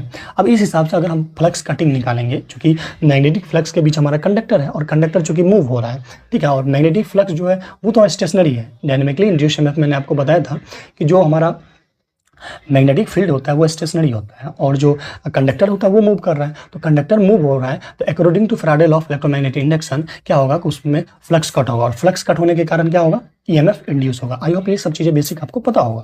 तो यहाँ पे देखिए, अगर हम फ्लक्स कट निकालेंगे यानी कि d5 निकालेंगे, तो d5 बराबर हो जाएगा फ्लक्स डेंसिटी। कितना फ्लक्स डेंसिटी है, यानी कि कितना फ्लक्स है नॉर्थ टू साउथ पोल के बीच, और जो जितना भी एरिया को कवर किया, तो वो एरिया अगर हम निकालेंगे तो इससे हमारा क्या निकल जाएगा, जो भी फ्लक्स कट आ रहा है वो निकल जाएगा, यानी कि d5 निकल जाएगा। आइए उसी को देखते हैं यहाँ पे किस तरह से ये निकलेगा।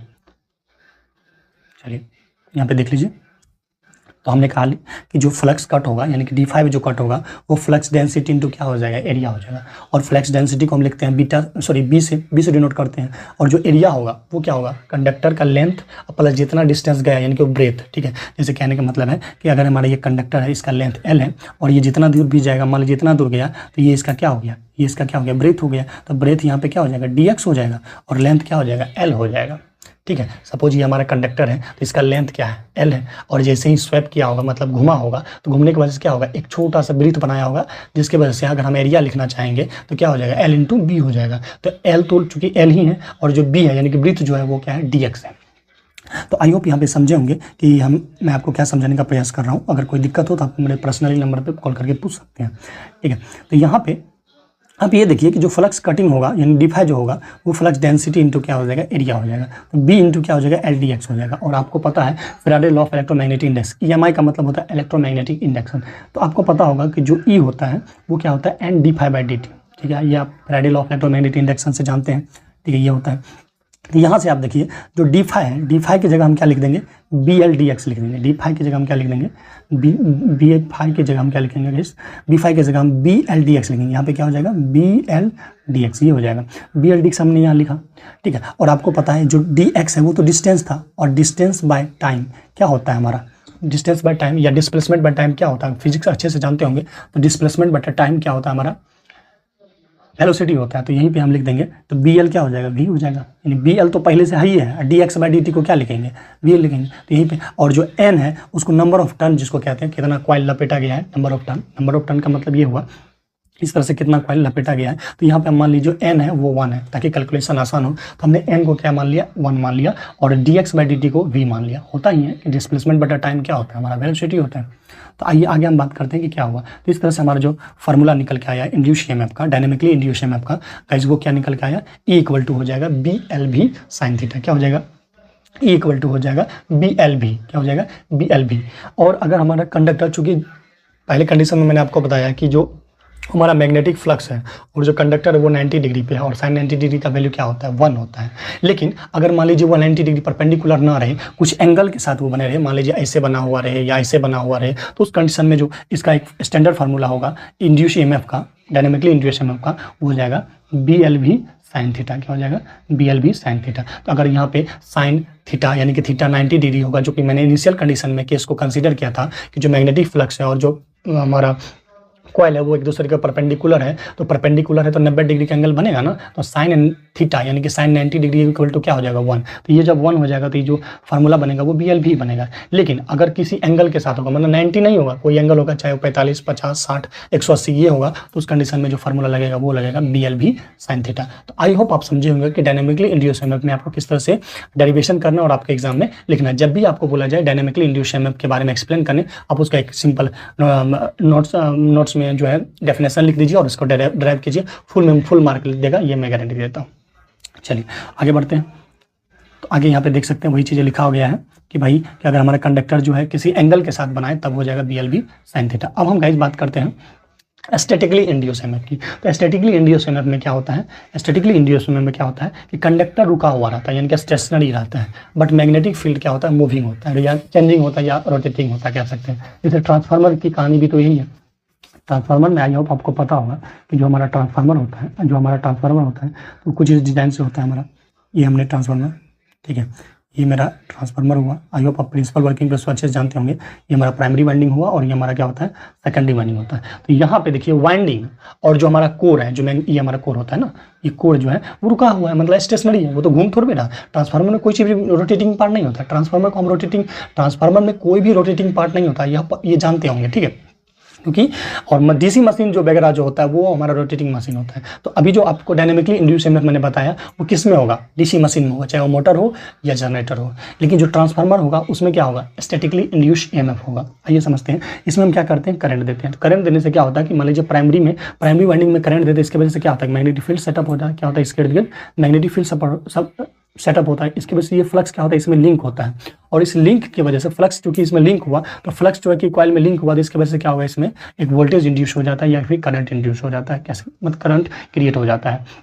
ये डिपेंड करता है कि नंबर ऑफ वाइंडिंग पे। मैंने आपको बताया अगर आपको ज़्यादा टर्न लेना है या कम टर्न लेना है तो इसकी वजह से क्या होगा, वोल्टेज स्टेप अप हो सकता है या डाउन हो सकता है। तो ये तो अलग कहानी है, आप ट्रांसफार्मर के वर्किंग प्रिंसिपल को समझते हैं, जानते हैं। तो स्टेप अप डाउन किस तरह से करते हैं ये सब आप सभी जानते हैं। तो यहाँ पे जो स्टैटिकली इंड्यूस ईएमएफ होता है वो किसमें होता है, तो जनरली वो ट्रांसफार्मर में होता है, क्योंकि ट्रांसफार्मर का सारा पार्ट रोटेटिंग नहीं होता है, क्या होता है, स्टेशनरी होता है। यहाँ पे आप देख सकते हैं जो मैग्नेटिक फ्लक्स है वही तो रोटेट हो रहा है, बल्कि ना कि उसका कोर रोटेट हो रहा है।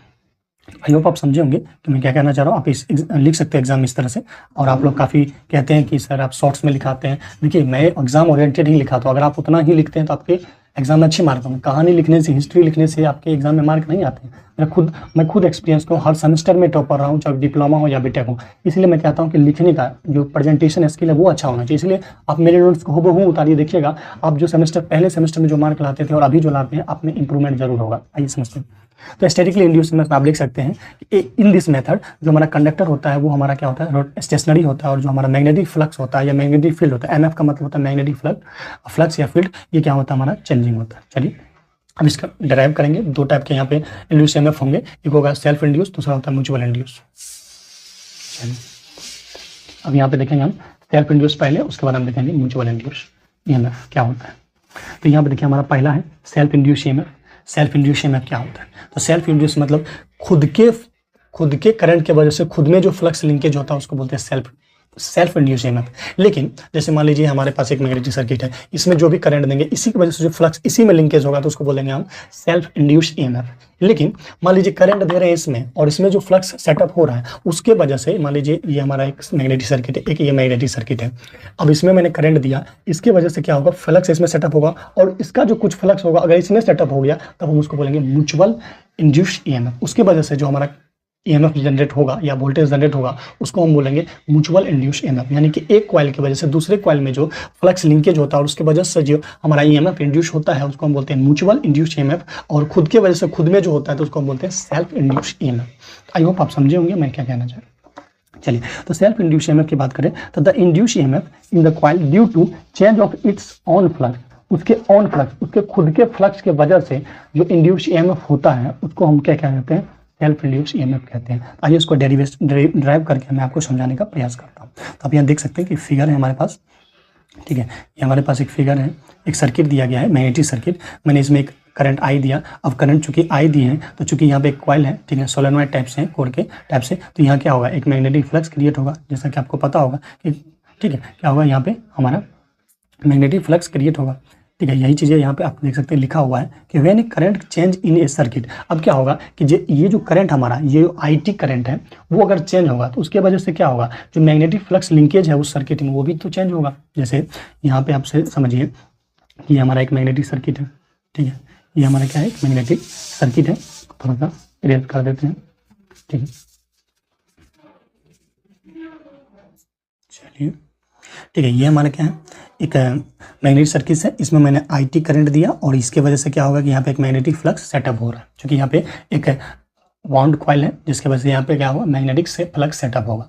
अब जैसे जैसे हम करंट को चेंज करेंगे वैसे वैसे क्या होगा, मैग्नेटिक फ्लक्स भी चेंज होगा। वही चीज़ें यहाँ लिखा है कि आपने कि जैसे when a current change in the circuit, जो भी सर्किट आपके दिए गए हैं उसमें अगर हम करंट को चेंज करेंगे तो वैसे ही क्या होगा कि मैग्नेटिक फ्लक्स लिंकेज भी क्या होगा, चेंज होगा, जिसके वजह से क्या होगा, इसमें ईएमएफ इंड्यूस हो जाएगा due to Faraday law of electromagnetic induction. Faraday law of electromagnetic index कहता है अगर फ्लक्स में चेंजिंग हो रहा है तो उसके वजह से क्या होगा कि उसमें इंड्यूस ईएमएफ होगा। इसी वजह से यहाँ पे क्या होगा, एक इंड्यूस ईएमएफ हो जाएगा, जिसको कि आगे हम ड्राइव करके मैं आपको बताता हूँ।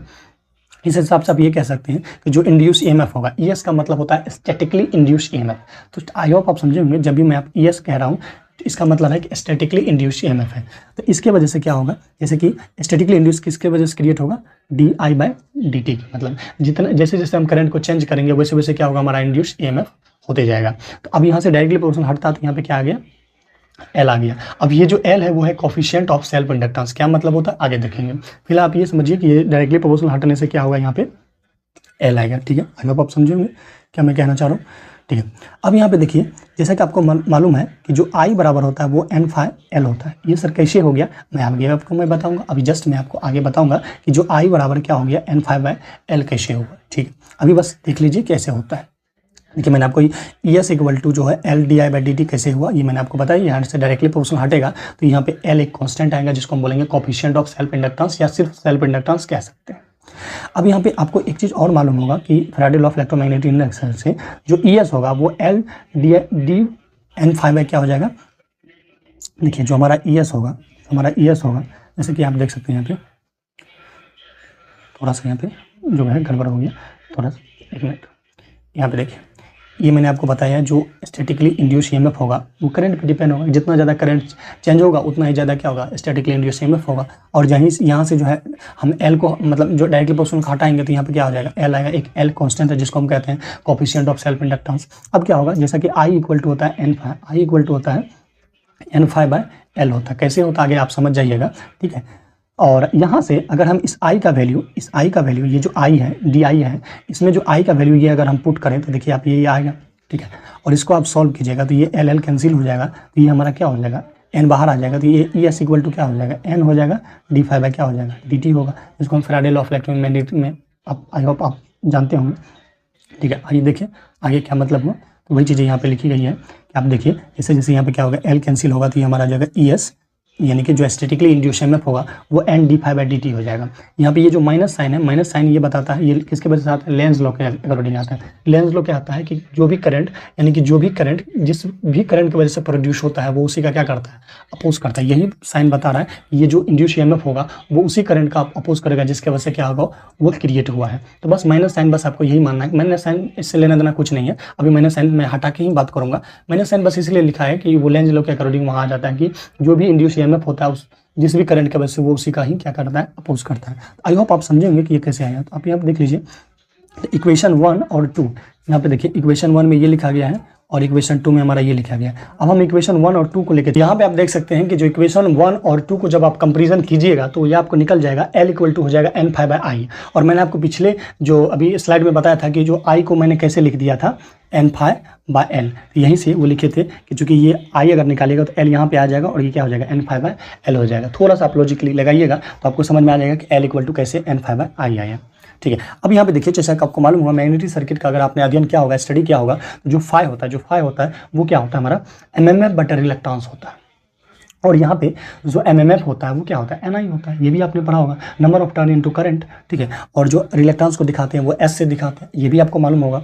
ठीक है, तब आप जो है L का वैल्यू निकालिएगा तो चूंकि फाई क्या हो गया, फाई तो एन आई बाई एस हो गया। तो यहाँ पे इस फाई की जगह जब आप एन आई बाई एस लिखिएगा, जब एन आई बाई एस लिखिएगा तो ये हमारा क्या हो जाएगा, ये हमारा हो जाएगा गैस, देखिए ये हमारा हो जाएगा सिंपली, एक सेकेंड।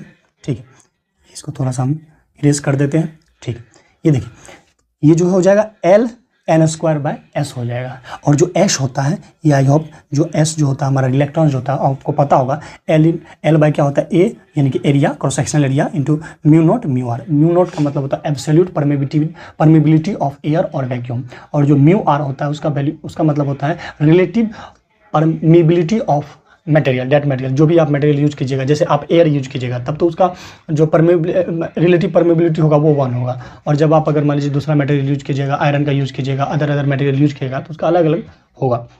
ठीक है, ये सब चीज़ें तो आपको आई होप मालूम होगा। तो आइए देखते हैं, तो इस हिसाब से जब इस चीज़ का वैल्यू यहाँ पे रखिएगा, इस चीज़ का वैल्यू यहाँ पे रखिएगा तो ये L इक्वल टू क्या हो जाएगा, ये हो जाएगा एन स्क्वायर ए, ठीक है, mu not mu R by क्या हो जाएगा, ए हो जाएगा। यानी मैंने यहाँ पे एस के जगह ये रखा और ये जो है पलट जाएगा, पलटेगा तो ऊपर जाएगा, ऊपर जाने से ये हो जाएगा। ये सब चीज़ें तो आपको कैलकुलेशन ये सब चीज़ें तो आता होगा।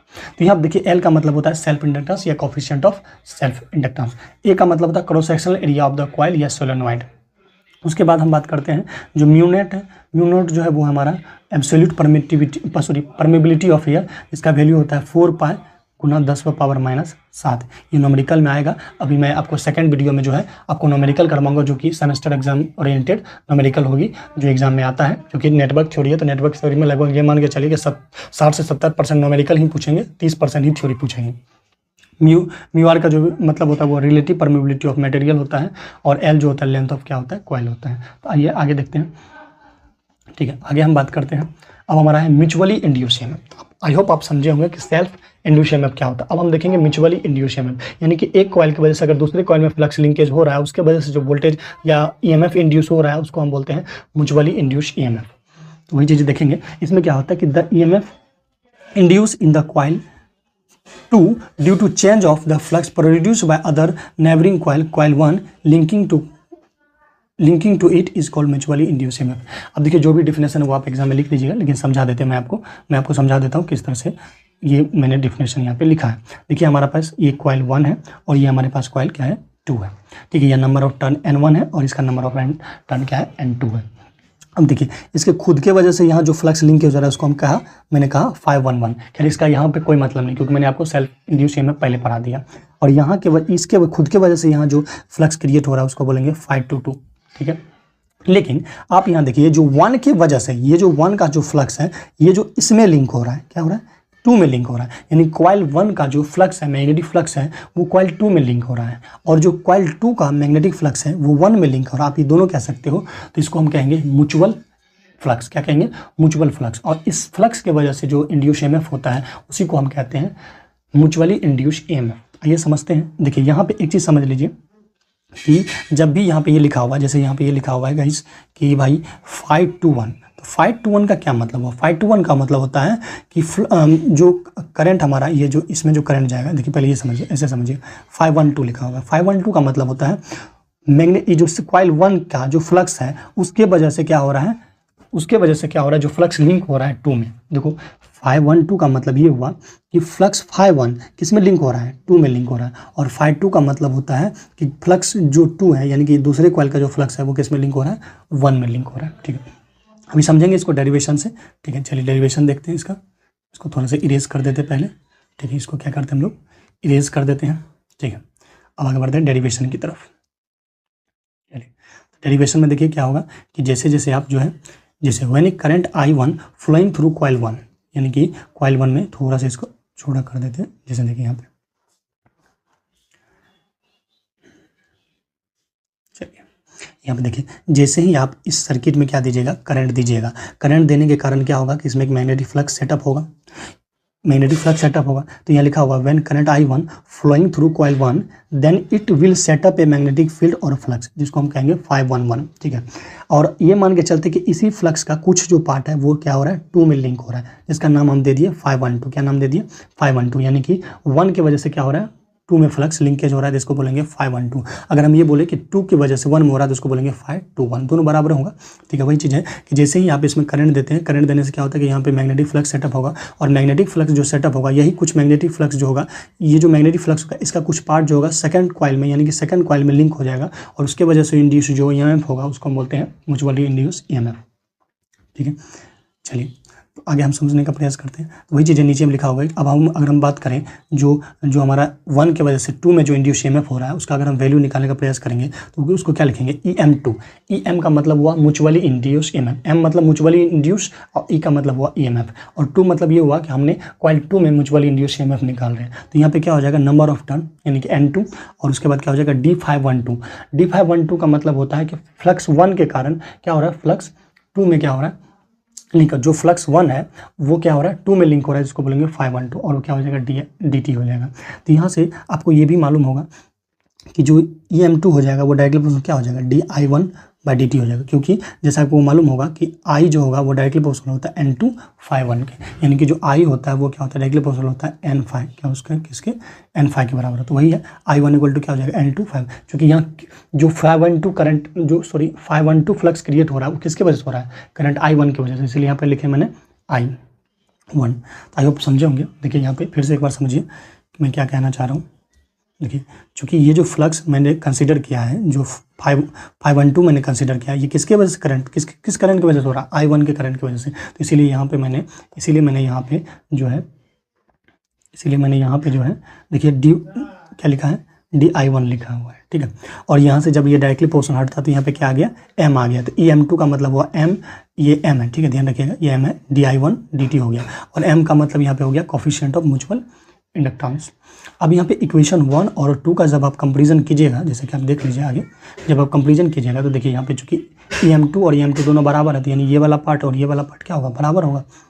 इस हिसाब से जब इसका कंपैरिजन हम लोग करते हैं तो क्या हो जाएगा, M DI1/dt, और ये क्या हो जाएगा, N2 D5/dt हो जाएगा। तो यहाँ से ये dt और ये dt क्या हो जाएगा, कैंसिल हो जाएगा। तो ये हमारा M जो होगा, ये M जो होगा N2 D512, और नीचे में क्या हो जाएगा, DI1, क्योंकि ये वाला चीज़ उधर चला जाएगा, इधर गुना में था, उधर क्या हो जाएगा, भागा में चला जाएगा।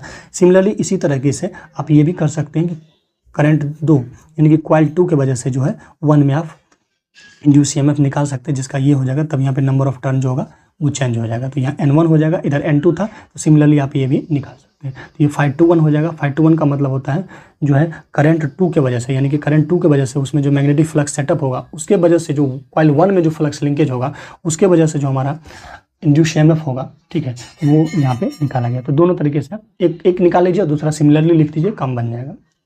आई होप समझे होंगे कि मैं आपको क्या कहने का प्रयास कर रहा हूँ। तो यहाँ पे आप जैसा आपको देख सकते हैं कि यहाँ पे 512, जैसे कि आपको मालूम होगा कि mm बटा क्या होता है, रिलक्टेंस। तो 512 का हो गया। 512 का मतलब होता है कि करंट I की वजह से जो फ्लक्स क्रिएट हो रहा है सर कॉइल 1 में, उसके वजह से जो फ्लक्स लिंक हुआ 2 में, तो इसीलिए हम यहाँ पे लिखे 512 और ये हो जाएगा N1 और I1 बाय क्या हो जाएगा S हो जाएगा। अब इस वैल्यू को यहाँ पे पुट कीजिएगा तो फाइनली हमारा ये देखिए I1 कैंसिल हो जाएगा। तो और इसको फिर S इक्वल टू तो ये होता ही होता है, आपको मालूम होगा, मैग्नेटिक सर्किट पढ़े हैं। तो फाइनली इसको पुट कीजिएगा तो हमारा ये वैल्यू हो जाएगा N1 N2 A mu not mu R by क्या हो जाएगा L हो जाएगा। आइए उसके बाद हम देखेंगे कि जो एक्चुअली म्यूचुअल इंडक्टेंस और जो हमारा सेल्फ इंडक्टर क्या होता है। कभी कभी डिफरेंस बिटवीन पूछा जा सकता है या शॉर्ट नोट्स पे पूछा जा सकता है कि डिफाइन म्यूचुअल इंडक्टेंस और सेल्फ इंडक्टेंस। देखिए जो म्यूचुअल इंडक्टेंस होता है या सेल्फ इंडक्टेंस का क्या मतलब होता है, देखिए यहाँ पे लिखा हुआ है, आप इसको पढ़ लीजिएगा तो समझ में आ जाएगा। ये हमारा सेल्फ इंडक्टेंस है और ये हमारा म्यूचुअल इंडक्टेंस। सेल्फ इंडक्टेंस कहता है कि when the current flow in A coil change and induce current is produce, मतलब कि जिस भी कॉइल में करंट जा रहा उसी के वजह और वहाँ पे जो करंट चेंजिंग हो रहा है उसके वजह से जो मैग्नेटिक फ्लक्स सेटअप होगा और उसके वजह से जो EMF इंड्यूस होगा उसको हम क्या बोलेंगे, सेल्फ इंडक्टेंस बोलेंगे। और म्यूचुअल इंडक्टेंस का मतलब होता है एक कॉइल की वजह से जब दूसरे कॉइल में हम क्या करते हैं EMF इंड्यूस करवाते हैं तो उसको हम बोलते हैं म्यूचुअल इंडक्टेंस। तो वही चीज़ें हैं यहाँ पे आप देख सकते हैं। उसके बाद जो है यहाँ पे देखिए जो इसमें क्या होगा, एक ही कॉइल यूज किया जाएगा सेल्फ इंडक्टेंस के कंडीशन में। जो सेल्फ इंड्यूस EMF होता है उसमें एक कॉइल यूज किया जाता है और जो म्यूचुअल इंड्यूस EMF होता है उसमें 2 कॉइल यूज किया जाता है। और भी चीज़ें आप देख सकते हैं यहाँ पे जो है इंड्यूस करंट जो होगा इफेक्ट करेगा मेन करंट को, और यहाँ पे जो इंड्यूस करंट होगा produce in the second coil, therefore main current is not affected. तो मेन करंट यहाँ पे अफेक्टेड नहीं होता है इंड्यूस करंट की वजह से, और इसमें क्या होता है अफेक्टेड होता है। तो आप ये याद रख सकते हैं, हो सके डिफरेंस में दे दें या फिर आपके शॉर्ट नोट्स में एग्जाम में क्वेश्चन आ सकता है। अब लास्टली हम देखेंगे मैग्नेटिक कपलिंग और कोफिशिएंट ऑफ कपलिंग, और उसके बाद हम जो फाइनली न्यूमेरिकल देखेंगे सेकंड लेक्चर में। अब यहाँ पे देखिए जो हमारा मैग्नेटिक कपलिंग है, सॉरी जो कोफिशिएंट ऑफ कपलिंग उसका क्या मतलब होता है। कोफिशिएंट ऑफ कपलिंग का मतलब होता है the fraction of magnetic flux produced by the current in one coil that link with the other coil is called coefficient of coupling. कहने का मतलब है कि जैसे मान लीजिए कि यहाँ इसमें जो हम करंट दिए इसके वजह से क्या होगा, इसमें मैग्नेटिक फ्लक्स क्रिएट होगा, और ये हमारा पास दूसरा मैग्नेटिक सर्किट है। तो हम ये देखना चाह रहे हैं कि ये जो मैग्नेटिक फ्लक्स जितना भी क्रिएट हो रहा है, मान लीजिए 10 मैग्नेटिक फ्लक्स क्रिएट हुआ, अगर ये 10 के 10 इसमें लिंक हो रहा है तो इसका मतलब है कि कोफिशिएंट ऑफ कपलिंग कितना है 100%, यानी कि 1 है। यानी कि कोफिशिएंट ऑफ कपलिंग ये बताता है कि किसी भी मैग्नेटिक सर्किट में या किस एक कॉइल में जो मैग्नेटिक फ्लक्स है उसका कितना पार्ट दूसरे में लिंक हो रहा है, उसी को क्या कहते हैं कोफिशिएंट ऑफ कपलिंग कहते हैं। मान लीजिए पूरे के पूरे लिंक हो गया तो उसका कोफिशिएंट ऑफ कपलिंग क्या हो जाएगा 1 हो जाएगा, यानी कि 100% हमारा जो फ्लक्स है दोनों इसमें से इसमें लिंक कर गया। अगर आधा हुआ तो उसका जो है 0.5 होगा, यानी कि 50% लिंक हुआ। तो कहने का मतलब है कि कोफिशिएंट ऑफ कपलिंग हमें ये बताता है कि किसी भी जो कॉइल में जो मैग्नेटिक फ्लक्स है उसका कितना फ्रैक्शनल पार्ट जो है सेकंड में लिंक हो रहा है। ठीक है, यही चीज़ लिखा गया कि when the entire flux one coil link with the other coil, यानी कि एक कॉइल का जो पूरा फ्लक्स अगर सेकंड में लिंक हो जाए तो अदर में लिंक हो जाए तब हमारा के इक्वल टू क्या हो जाएगा 1 होगा, और इस कंडीशन में 100% मतलब लिंक होगा। ठीक है, तो के इक्वल टू क्या हो जाएगा 1 हो जाएगा। तो यहीं से के इक्वल टू जो होगा वो म्यूचुअल लिंकेज फ्लक्स बाय क्या होता है सेल्फ लिंकेज फ्लक्स। तो यहाँ पे देखिए 512 या 5 या 521 या 5 होता है। अब यहाँ से न्यूमेरिकल भी पूछा जाता है, मैं आपको नेक्स्ट वीडियो में करवाऊंगा। तो अब यहाँ से ये जो है कुछ एक फार्मूला है तो उस फार्मूला को हम यहाँ पे ड्राइव करेंगे। तो देखिए हमारे पास है ये सॉरी एम होगा, ये एम है क्या है, ये म्यू नहीं है, क्या होगा एम होगा। आप यहाँ करेक्ट कर लीजिएगा, यहाँ एम है। ठीक है, जैसे अभी मैंने आपको जस्ट निकाल के बताया था जो एम होगा वो N1 क्या हो जाएगा D521 और I2 होगा। ठीक है, I2 इसीलिए नीचे में क्योंकि ये I2 करंट की वजह से जो फ्लक्स क्रिएट हो रहा है वो सेकंड में यानी कि कॉइल 1 में सेटअप हो रहा है, तो इसीलिए 21 लिखा हुआ है। 21 का मतलब होता है जो फ्लक्स सेकेंडरी वाइंडिंग का या कॉइल का है वो 1 में लिंकेज हो रहा है। इसी तरह से आप यहाँ पे M निकालिएगा तो N1 क्या हो जाएगा, ये देखिए यहाँ पे गलती लिखा गया है, यहाँ पे 2 होगा, यहाँ पे 1 होगा। इस हिसाब से ये 512 हो जाएगा, ये होगा। जब इन दोनों को क्या कीजिएगा इक्वेशन 1 और 2 को क्या कीजिएगा मल्टीप्लाई कीजिएगा, यानी कि M इंटू एम कीजिएगा। देखिए M इंटू एम कीजिएगा करेंगे तो क्या हो जाएगा N1 इंटू N2 हो जाएगा, और यहाँ पे हमारा 5 I2 और यहाँ पे 512 क्या हो जाएगा I1 हो जाएगा। सिंपली हमने क्या किया इक्वेशन 1 और 2 को क्या किया मल्टीप्लाई कर दिया। चलिए आगे बढ़ते हैं, चलिए इसको मिटा देते हैं थोड़ा सा। अब देखिए यहाँ पे मैंने क्या किया दोनों जो इक्वेशन है उनको मल्टीप्लाई कर दिया, तो यहाँ पे ये एम स्क्वायर हो जाएगा, ये N1 इंटू एन हो जाएगा। यहाँ पे देखिए ये K52 बाई I2 और ये K51 बाई क्या हो जाएगा I1 होगा। ये कैसे हुआ ये समझ लीजिए। यहाँ पे देखिए ये कैसे हुआ, एक्चुअली यहाँ पे जो हमारे पास ये चीज़ें हैं कि ये जो K इक्वल टू होता है, जो हमारा K इक्वल टू अभी मैंने लिखा क्या होता है 512 बाई क्या होता है 5 1। तो यहाँ से अगर आप निकालिएगा 512 इक्वल टू, तो देखिए ना कुछ तो नीचे में इसके 1 है, तो 512 निकालिएगा तो क्या हो जाएगा के 5 1। इसी तरीके से जो है आप इसके लिए भी निकाल सकते हैं कि जब हमारा 521 होगा और नीचे में क्या हो जाएगा 52 होगा, तो जब यहाँ से आप 521 निकालिएगा तो ये क्या हो जाएगा कि 52 हो जाएगा। तो वही चीज़ें यहाँ पे क्या हुआ लिखा हुआ है कि ये किस तरीके से लिख दिया गया है, और जब इसको आप सॉल्व कीजिएगा तो वैल्यू आपका हो जाएगा के √L1 इंटू L2। ये आपका कैलकुलेशन है, इजीली आप निकाल सकते हैं। तो यहाँ से अगर आप के निकालिएगा तो ये होता है m/L √L1 इंटू L2। यहाँ से नॉमेरिकल क्वेश्चन एकदम पूछे जाते हैं SSC जेई में या स्टेट जेई में या आपके सेमेस्टर एग्जाम में भी पूछे जाते हैं, तो वो हम देखेंगे। और एक चीज़ मैं आपको बता दूं, अगर हमारा के यानी कि के जो है यानी कि कोफिशिएंट ऑफ कपलिंग जो होता है वो अगर 1 होता है तो उस कंडीशन में कॉइल जो होता है या जो शाफ्ट होता है वो क्या होता है पूरी तरीके से टाइटली कपल होता है। इस कंडीशन में जो हमारा म्यूचुअल इंडक्टेंस होता है वो क्या होता है मैक्सिमम होता है। अगर के 1 नहीं हो, 1 के जगह कुछ और फ्रैक्शन में हो तो हमारा जो कॉइल होगा वो क्या होगा म्यूचुअली नहीं मतलब लूजली होगा, क्या होगा पूरी तरीके से टाइट नहीं होगा, क्या होगा लूज होगा, लूजली कपल होगा। उसी तरीके से देखिए अगर ये मान लीजिए कॉइल 1 है, इसका जो फ्लक्स है इसमें नहीं लिंक करे यानी कि 2 में नहीं लिंक करे, तो उस कंडीशन में यानी कि when flux of coil 1 does not link with the coil 2, यानी कि फ्लक्स 1 जो होगा कॉइल 1 का वो अगर 2 में लिंक नहीं कर रहा है तो उसके वजह से क्या होगा कि जो कोफिशिएंट ऑफ कपलिंग होगा वो भी क्या होगा हमारा 0 होगा, कोफिशिएंट ऑफ कपलिंग 0 होगा, जिसकी वजह से m आल्सो क्या हो जाएगा 0 होगा। तो म्यूचुअल जो इंडक्टेंस होगा वो भी क्या होगा हमारा 0। और नेक्स्ट वन ये हमारा डॉट कन्वेंशन है जहाँ से न्यूमेरिकल एग्जाम में पूछे जाते हैं, तो मैं आपको नेक्स्ट वीडियो में बताऊंगा किस तरह से ये सॉल्व करना। देखिए सब क्वेश्चन जो है SBT में पूछे जाते हैं और मैं SSC जेई के भी क्वेश्चन आपको करवाऊंगा अच्छे तरीके से, तो वो तो मैं नेक्स्ट वीडियो में करवाऊंगा। देखिए ये सब क्वेश्चन जो है पूछे जाते हैं न्यूमेरिकल के तौर पे। देखिए अभी मैंने आपको बताया था वही सिंपली यहाँ पे वैल्यू को यहाँ पे पुट किया गया है और निकाला गया। 4 मार्क या 6 मार्क में पूछे जाते हैं, 2 मार्क में, ठीक है। और इंड्यूस EMF थे जिसमें कि एक सेल्फ इंड्यूस EMF आता था और एक हमारा म्यूचुअली इंड्यूस EMF आता था। इन तीनों का जो हमने एक्सप्रेशन बताया था कि जो डायनामिकली इंड्यूस EMF का जो एक्सप्रेशन होता है, जो इंड्यूस EMF होता है वो होता है BLV sin थीटा, और स्टैटिकली में पहले सेल्फ इंड्यूस EMF था उसका आप यहाँ पे एक्सप्रेशन देख सकते हैं कि क्या है हमारा, ये हमारा हो जाएगा ES माइनस साइन इसीलिए आता था वो लेंज लॉ के अकॉर्डिंग, ठीक है। तो ये सारी एक्सप्रेशन को मैंने बताया था। फिर म्यूचुअल इंडक्टेंस या म्यूचुअली इंड्यूस EMF के बारे में भी मैंने यहाँ पे बताया था।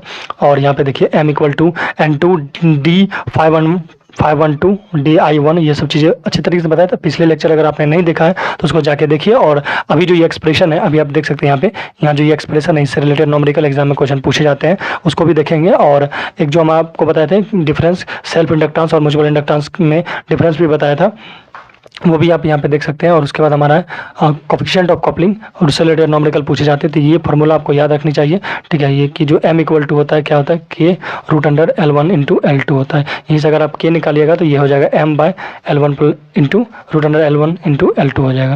तो यहाँ से जो है फार्मूले पूछे, इस फार्मूले से न्यूमेरिकल पूछे जाते हैं, तो आप देखेंगे। उसके बाद जो डॉट कन्वेक्शन से 6 मार्क के क्वेश्चन पूछे जाते हैं, तभी डॉट कन्वेक्शन को अच्छे से देखेंगे।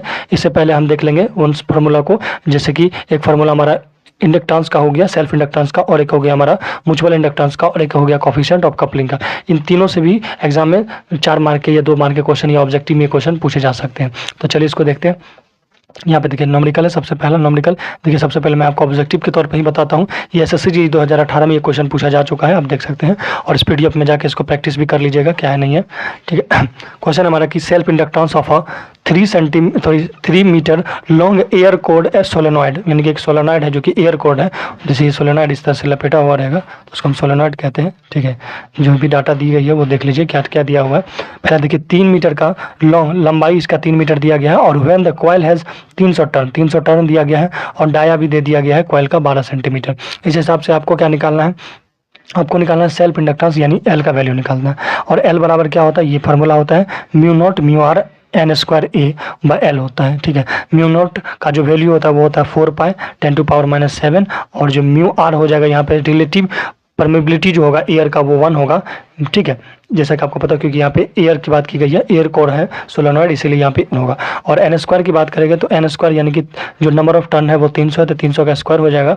और एरिया की बात करेंगे तो एरिया क्या हो जाएगा πr² होगा, क्योंकि सर्कुलर होता है ना एरिया, इस तरह से सर्कुलर होता है, तो इसलिए क्या हो जाएगा πr² हो जाएगा। तो पाई हो जाएगा, r का वैल्यू कितना हो जाएगा देखिए यहाँ पे डाया दिया गया है 12 सेंटीमीटर। इसको सबसे पहले मीटर में चेंज कर लेंगे और उसके बाद जो है उसका आधा कर देंगे रेडियस में चेंज करने के लिए। तो ये हमारा 0.006 का स्क्वायर हो जाएगा। और देन इसको कैलकुलेटर में डालेंगे, क्योंकि आपको एग्जाम में कैलकुलेटर यूज़ करने का अलाउड दिया गया है, परमिशन दिया गया है। तो अब इसे कैलकुलेटर में या जो भी है आप अपने हिसाब से भी इसका कैलकुलेशन कर लीजिएगा। तो ये जो सेल्फ इंडक्टेंस निकलेगा वो निकलेगा 0.42।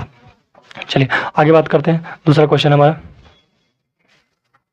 चलिए दूसरा क्वेश्चन सेम क्वेश्चन ही है। देखिए ये भी एसएससी जे 2018 में क्वेश्चन ये ऑलरेडी पूछा जा चुका है। क्वेश्चन क्या है वो देख लेते हैं कि find the L of the 6 centimetre long air cored solenoid of the coil has इतना टर्न्स एन दिया गया है और डायमीटर दिया गया। सेम क्वेश्चन है, आप देख सकते हैं लेंथ दिया है सेंटीमीटर में, उसको सबसे पहले मीटर में चेंज करेंगे क्योंकि ऐसा यूनिट सेम होना चाहिए।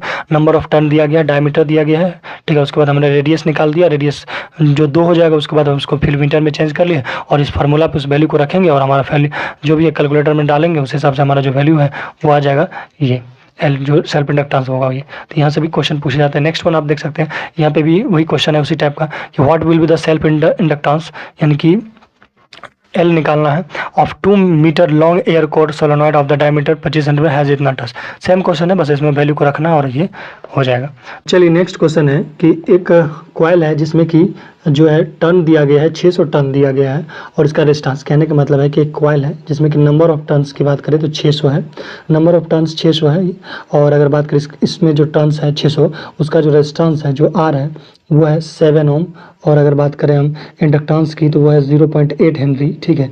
आपको जो है कहा गया है कि अगर इसमें से 1/5 of the turns are removed, यानी कि इसमें 600 का 1/5, यानी कि 600 का अगर बात करें 1/5 क्या होगा, 1/5 ये बात कीजिए तो 120 टर्न को अगर हम गायब कर देते हैं तब इंडक्टेंस क्या होगा, ये आपको फाइंड आउट करना है। तो बड़ा आसान क्वेश्चन है, अगर आपको फार्मूला मालूम होगा तो उससे रिलेशन निकाल के इस क्वेश्चन को इजीली आप बना सकते हैं। अभी मैंने आपको जो फार्मूला बताया था तो एल इक्वल टू इंडक्टेंस बराबर जो सेल्फ इंडक्टेंस बराबर होता था क्या, ये होता था एन स्क्वायर, ठीक है, एन स्क्वायर और म्यू नॉट और म्यू आर, ठीक है। और यहाँ पे एरिया होता था और नीचे की बात करें तो नीचे में क्या होता था हमारा लेंथ होता था कॉइल का। तो यहाँ से अगर बात कीजिए, देखिए ये म्यू आर ये सब जो दिया नहीं है, एरिया वगैरह दिया नहीं, तो इसको हम कांस्टेंट मान लेते हैं और एल को भी यहाँ पे चूंकि कांस्टेंट मान लेते हैं, ठीक है, क्योंकि ये सब डाटा दिया नहीं गया है। तो यानी कि यहाँ पे देख सकते हैं कि जो एल है वो डायरेक्टली प्रोपोर्शनल क्या हो जाएगा, एन स्क्वायर के, यानी कि नंबर ऑफ टर्न बढ़ाने से इंडक्टेंस भी क्या होगा, बढ़ेगा, और नंबर ऑफ टर्न घटाने से इंडक्टेंस भी क्या होगा, हमारा घटेगा। तो आइए इसी रिलेशन से ये क्वेश्चन को बनाने का प्रयास करते हैं। तो देखिए क्वेश्चन हमारा है, ठीक है, क्वेश्चन आपने समझ लिया कि एक जो है एक कॉइल था उसका 600 टर्न था, उस कंडीशन में जो उसका रेजिस्टेंस है वो जो है 7 ओम था और जो इंडक्टेंस था वो 0.8 था। तो यहाँ पे देखिए 0.8 इंडक्टेंस दे ले हैं और नंबर ऑफ टर्न 600 है, रेजिस्टेंस 70 ओम है, ठीक है, यहाँ पे थोड़ा सा मिस हुआ, 70 ओम है। और उसके बाद N2 की बात करें तो यहाँ पे चूंकि जो है 1/5 जो है टर्न को घटा लिया जाता है, तो यानी कि 120 को घटा लेंगे तो 480 टर्न हो जाएगा। तो यहाँ जो L1 डायरेक्टली प्रोपोर्शनल हो जाएगा N1 का स्क्वायर, कैसे हुआ आप समझ गए होंगे, और L2 निकालेंगे तो डायरेक्टली प्रोपोर्शनल N2 का स्क्वायर होगा। तो इस हिसाब से इस रिलेशन से अगर आप देखिएगा, अगर निकालने का प्रयास कीजिएगा ये कैसे निकलेगा, तो आप देखिए यहाँ पे L2/L1 इक्वेशन 1 और 2 को डिवाइड करेंगे, बना लीजिएगा, यहाँ पे L2 निकाल लेंगे, वैल्यू को पुटिंग करेंगे और कैलकुलेटर में डालिएगा तो ये आपका वैल्यू आ जाएगा। अच्छा क्वेश्चन है, ये आपके सेमेस्टर एग्जाम में आ सकते हैं। नेक्स्ट क्वेश्चन है कोफिशिएंट ऑफ कपलिंग से रिलेटेड, और कोफिशिएंट ऑफ कपलिंग से रिलेटेड हो सके ये 4 मार्क के क्वेश्चन या फिर ऑब्जेक्टिव में आ सकते हैं, और लेकिन एसएससी जेई में तो और स्टेट जेई या फिर आरबी जेई में तो ये क्वेश्चन आते ही आते हैं। तो उसी को देखते हैं। क्वेश्चन है कि कोफिशिएंट ऑफ कपलिंग दिया गया है 2 कॉइल के बीच, जिसमें कि सेल्फ इंडक्टेंस दे ले हैं ईच कॉइल का 30 मिली हेनरी और म्यूचुअल इंडक्टेंस दे ले हैं 60 मिली हेनरी। तो यहाँ पे आपको निकालना है कोफिशिएंट ऑफ कपलिंग के बराबर। तो के का फार्मूला क्या होता है, m1/√L1 × L2। तो यहाँ पे देखिए m का वैल्यू जो दिया है मिली को सबसे पहले हम उसमें हेनरी में चेंज कर लेंगे और उसके बाद फाइनली इस वैल्यू को रखेंगे और कैलकुलेट करेंगे कैलकुलेटर के थ्रू, या फिर आप खुद से कैलकुलेशन कर सकते हैं। तो k = क्या हो जाएगा, 2 हो जाएगा। तो आई होप ये चीज़ें आप समझे होंगे। अब ये भी सवाल आप देख लीजिए, ये भी सवाल ये क्वेश्चन सेमेस्टर एग्जाम में ऑलरेडी पूछा जा चुका है प्रीवियस सेमेस्टर में एसबीटी में। तो ये क्वेश्चन ये दिया गया है, एक इंडक्टर यहाँ लगा हुआ है, एक इंडक्टर यहाँ लगा हुआ है, इसका जो सेल्फ इंडक्टेंस है 0.2 दे ले हैं और L1 का 0.1 दे ले हैं, और यहाँ पे देखिए कोफिशिएंट ऑफ कपलिंग दे ले हैं 0.8। आपको निकालना है म्यूचुअल इंडक्टेंस। तो म्यूचुअल इंडक्टेंस का फॉर्मूला ये होता है, इस वैल्यू को पुट करना है, putting the value getting the answer. के का वैल्यू आप देखिए 0.8 रखेंगे, L1 का वैल्यू 0.1 और 0.2, और इसको सोल्यूशन करेंगे तो हमारा हो जाएगा 0.11 हेनरी, ये म्यूचुअल इंडक्टेंस होगा।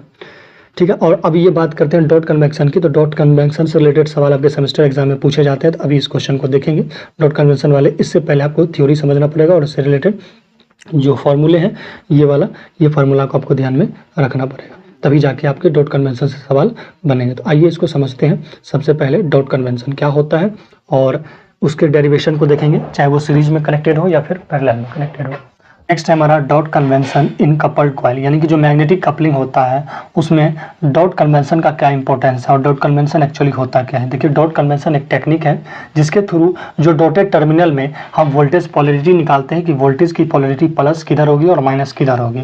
आइए समझते हैं। किसी कंडीशन में हम ये देखते हैं कि जब हमारा डॉट्स में करंट अगर लीव करे या फिर कह सकते हो कि इंटर करे, तो उस कंडीशन में म्यूचुअल इंडक्टेंस जो होगा कब हम पॉजिटिव लेते हैं, यानी कि जो एम का वैल्यू होता है कब हम पॉजिटिव लेते हैं और कब हम नेगेटिव लेते हैं।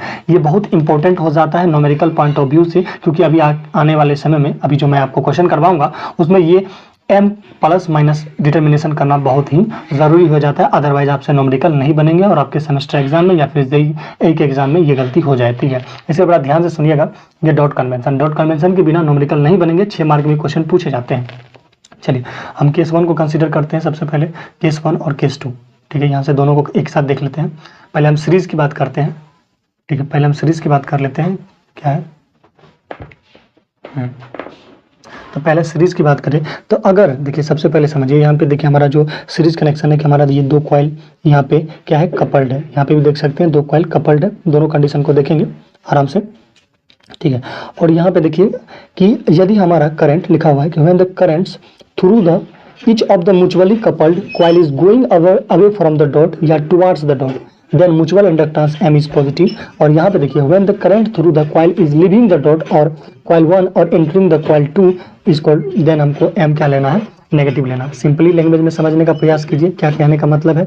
देखिए, यदि कोई भी डॉट है यानी कि दोनों कॉइल में जो डॉट है, यहाँ पे देखिए दोनों कॉइल में जो डॉट है, अगर दोनों से करंट हमारा इनकमिंग हो रहा है यानी कि सेम डायरेक्शन में हो, यानी कि इस कॉइल में भी पहले कॉइल में भी इनकमिंग हो और दूसरे कॉइल में भी इनकमिंग हो, या फिर पहले कॉइल में भी आउटगोइंग हो या फिर दूसरे कॉइल में भी आउटगोइंग हो, तो दोनों कंडीशन में हम एम का वैल्यू क्या लेते हैं, पॉजिटिव लेते हैं। यानी कि दोनों कॉइल में अगर सेम हो, मतलब या तो इनकमिंग हो या तो आउटगोइंग हो, तो उस कंडीशन में हम एम का वैल्यू क्या लेते हैं, म्यूचुअल इंडक्टेंस का वैल्यू पॉजिटिव लेते हैं। लेकिन एक कॉइल में अगर लिविंग हो, दूसरे कॉइल में एंटरिंग हो, या फिर पहले कॉइल में एंटरिंग हो और दूसरे कॉइल में लिविंग हो, तो उस कंडीशन में क्या मानते हैं, एम का वैल्यू नेगेटिव मानते हैं। इसको कैसे समझेंगे, तो आइए समझते हैं इसको कि कैसे समझेंगे कब ये एंटरिंग कर रहा है, ये कब इनकमिंग कर रहा है। इसको देखिए आपको जब भी देखना है कि भाई ये डॉट में करंट इनकमिंग है कि आउटगोइंग है, ये समझना का अगर आपको प्रयास करना है, तो आप ये बीच कॉइल पे बैठ जाइए।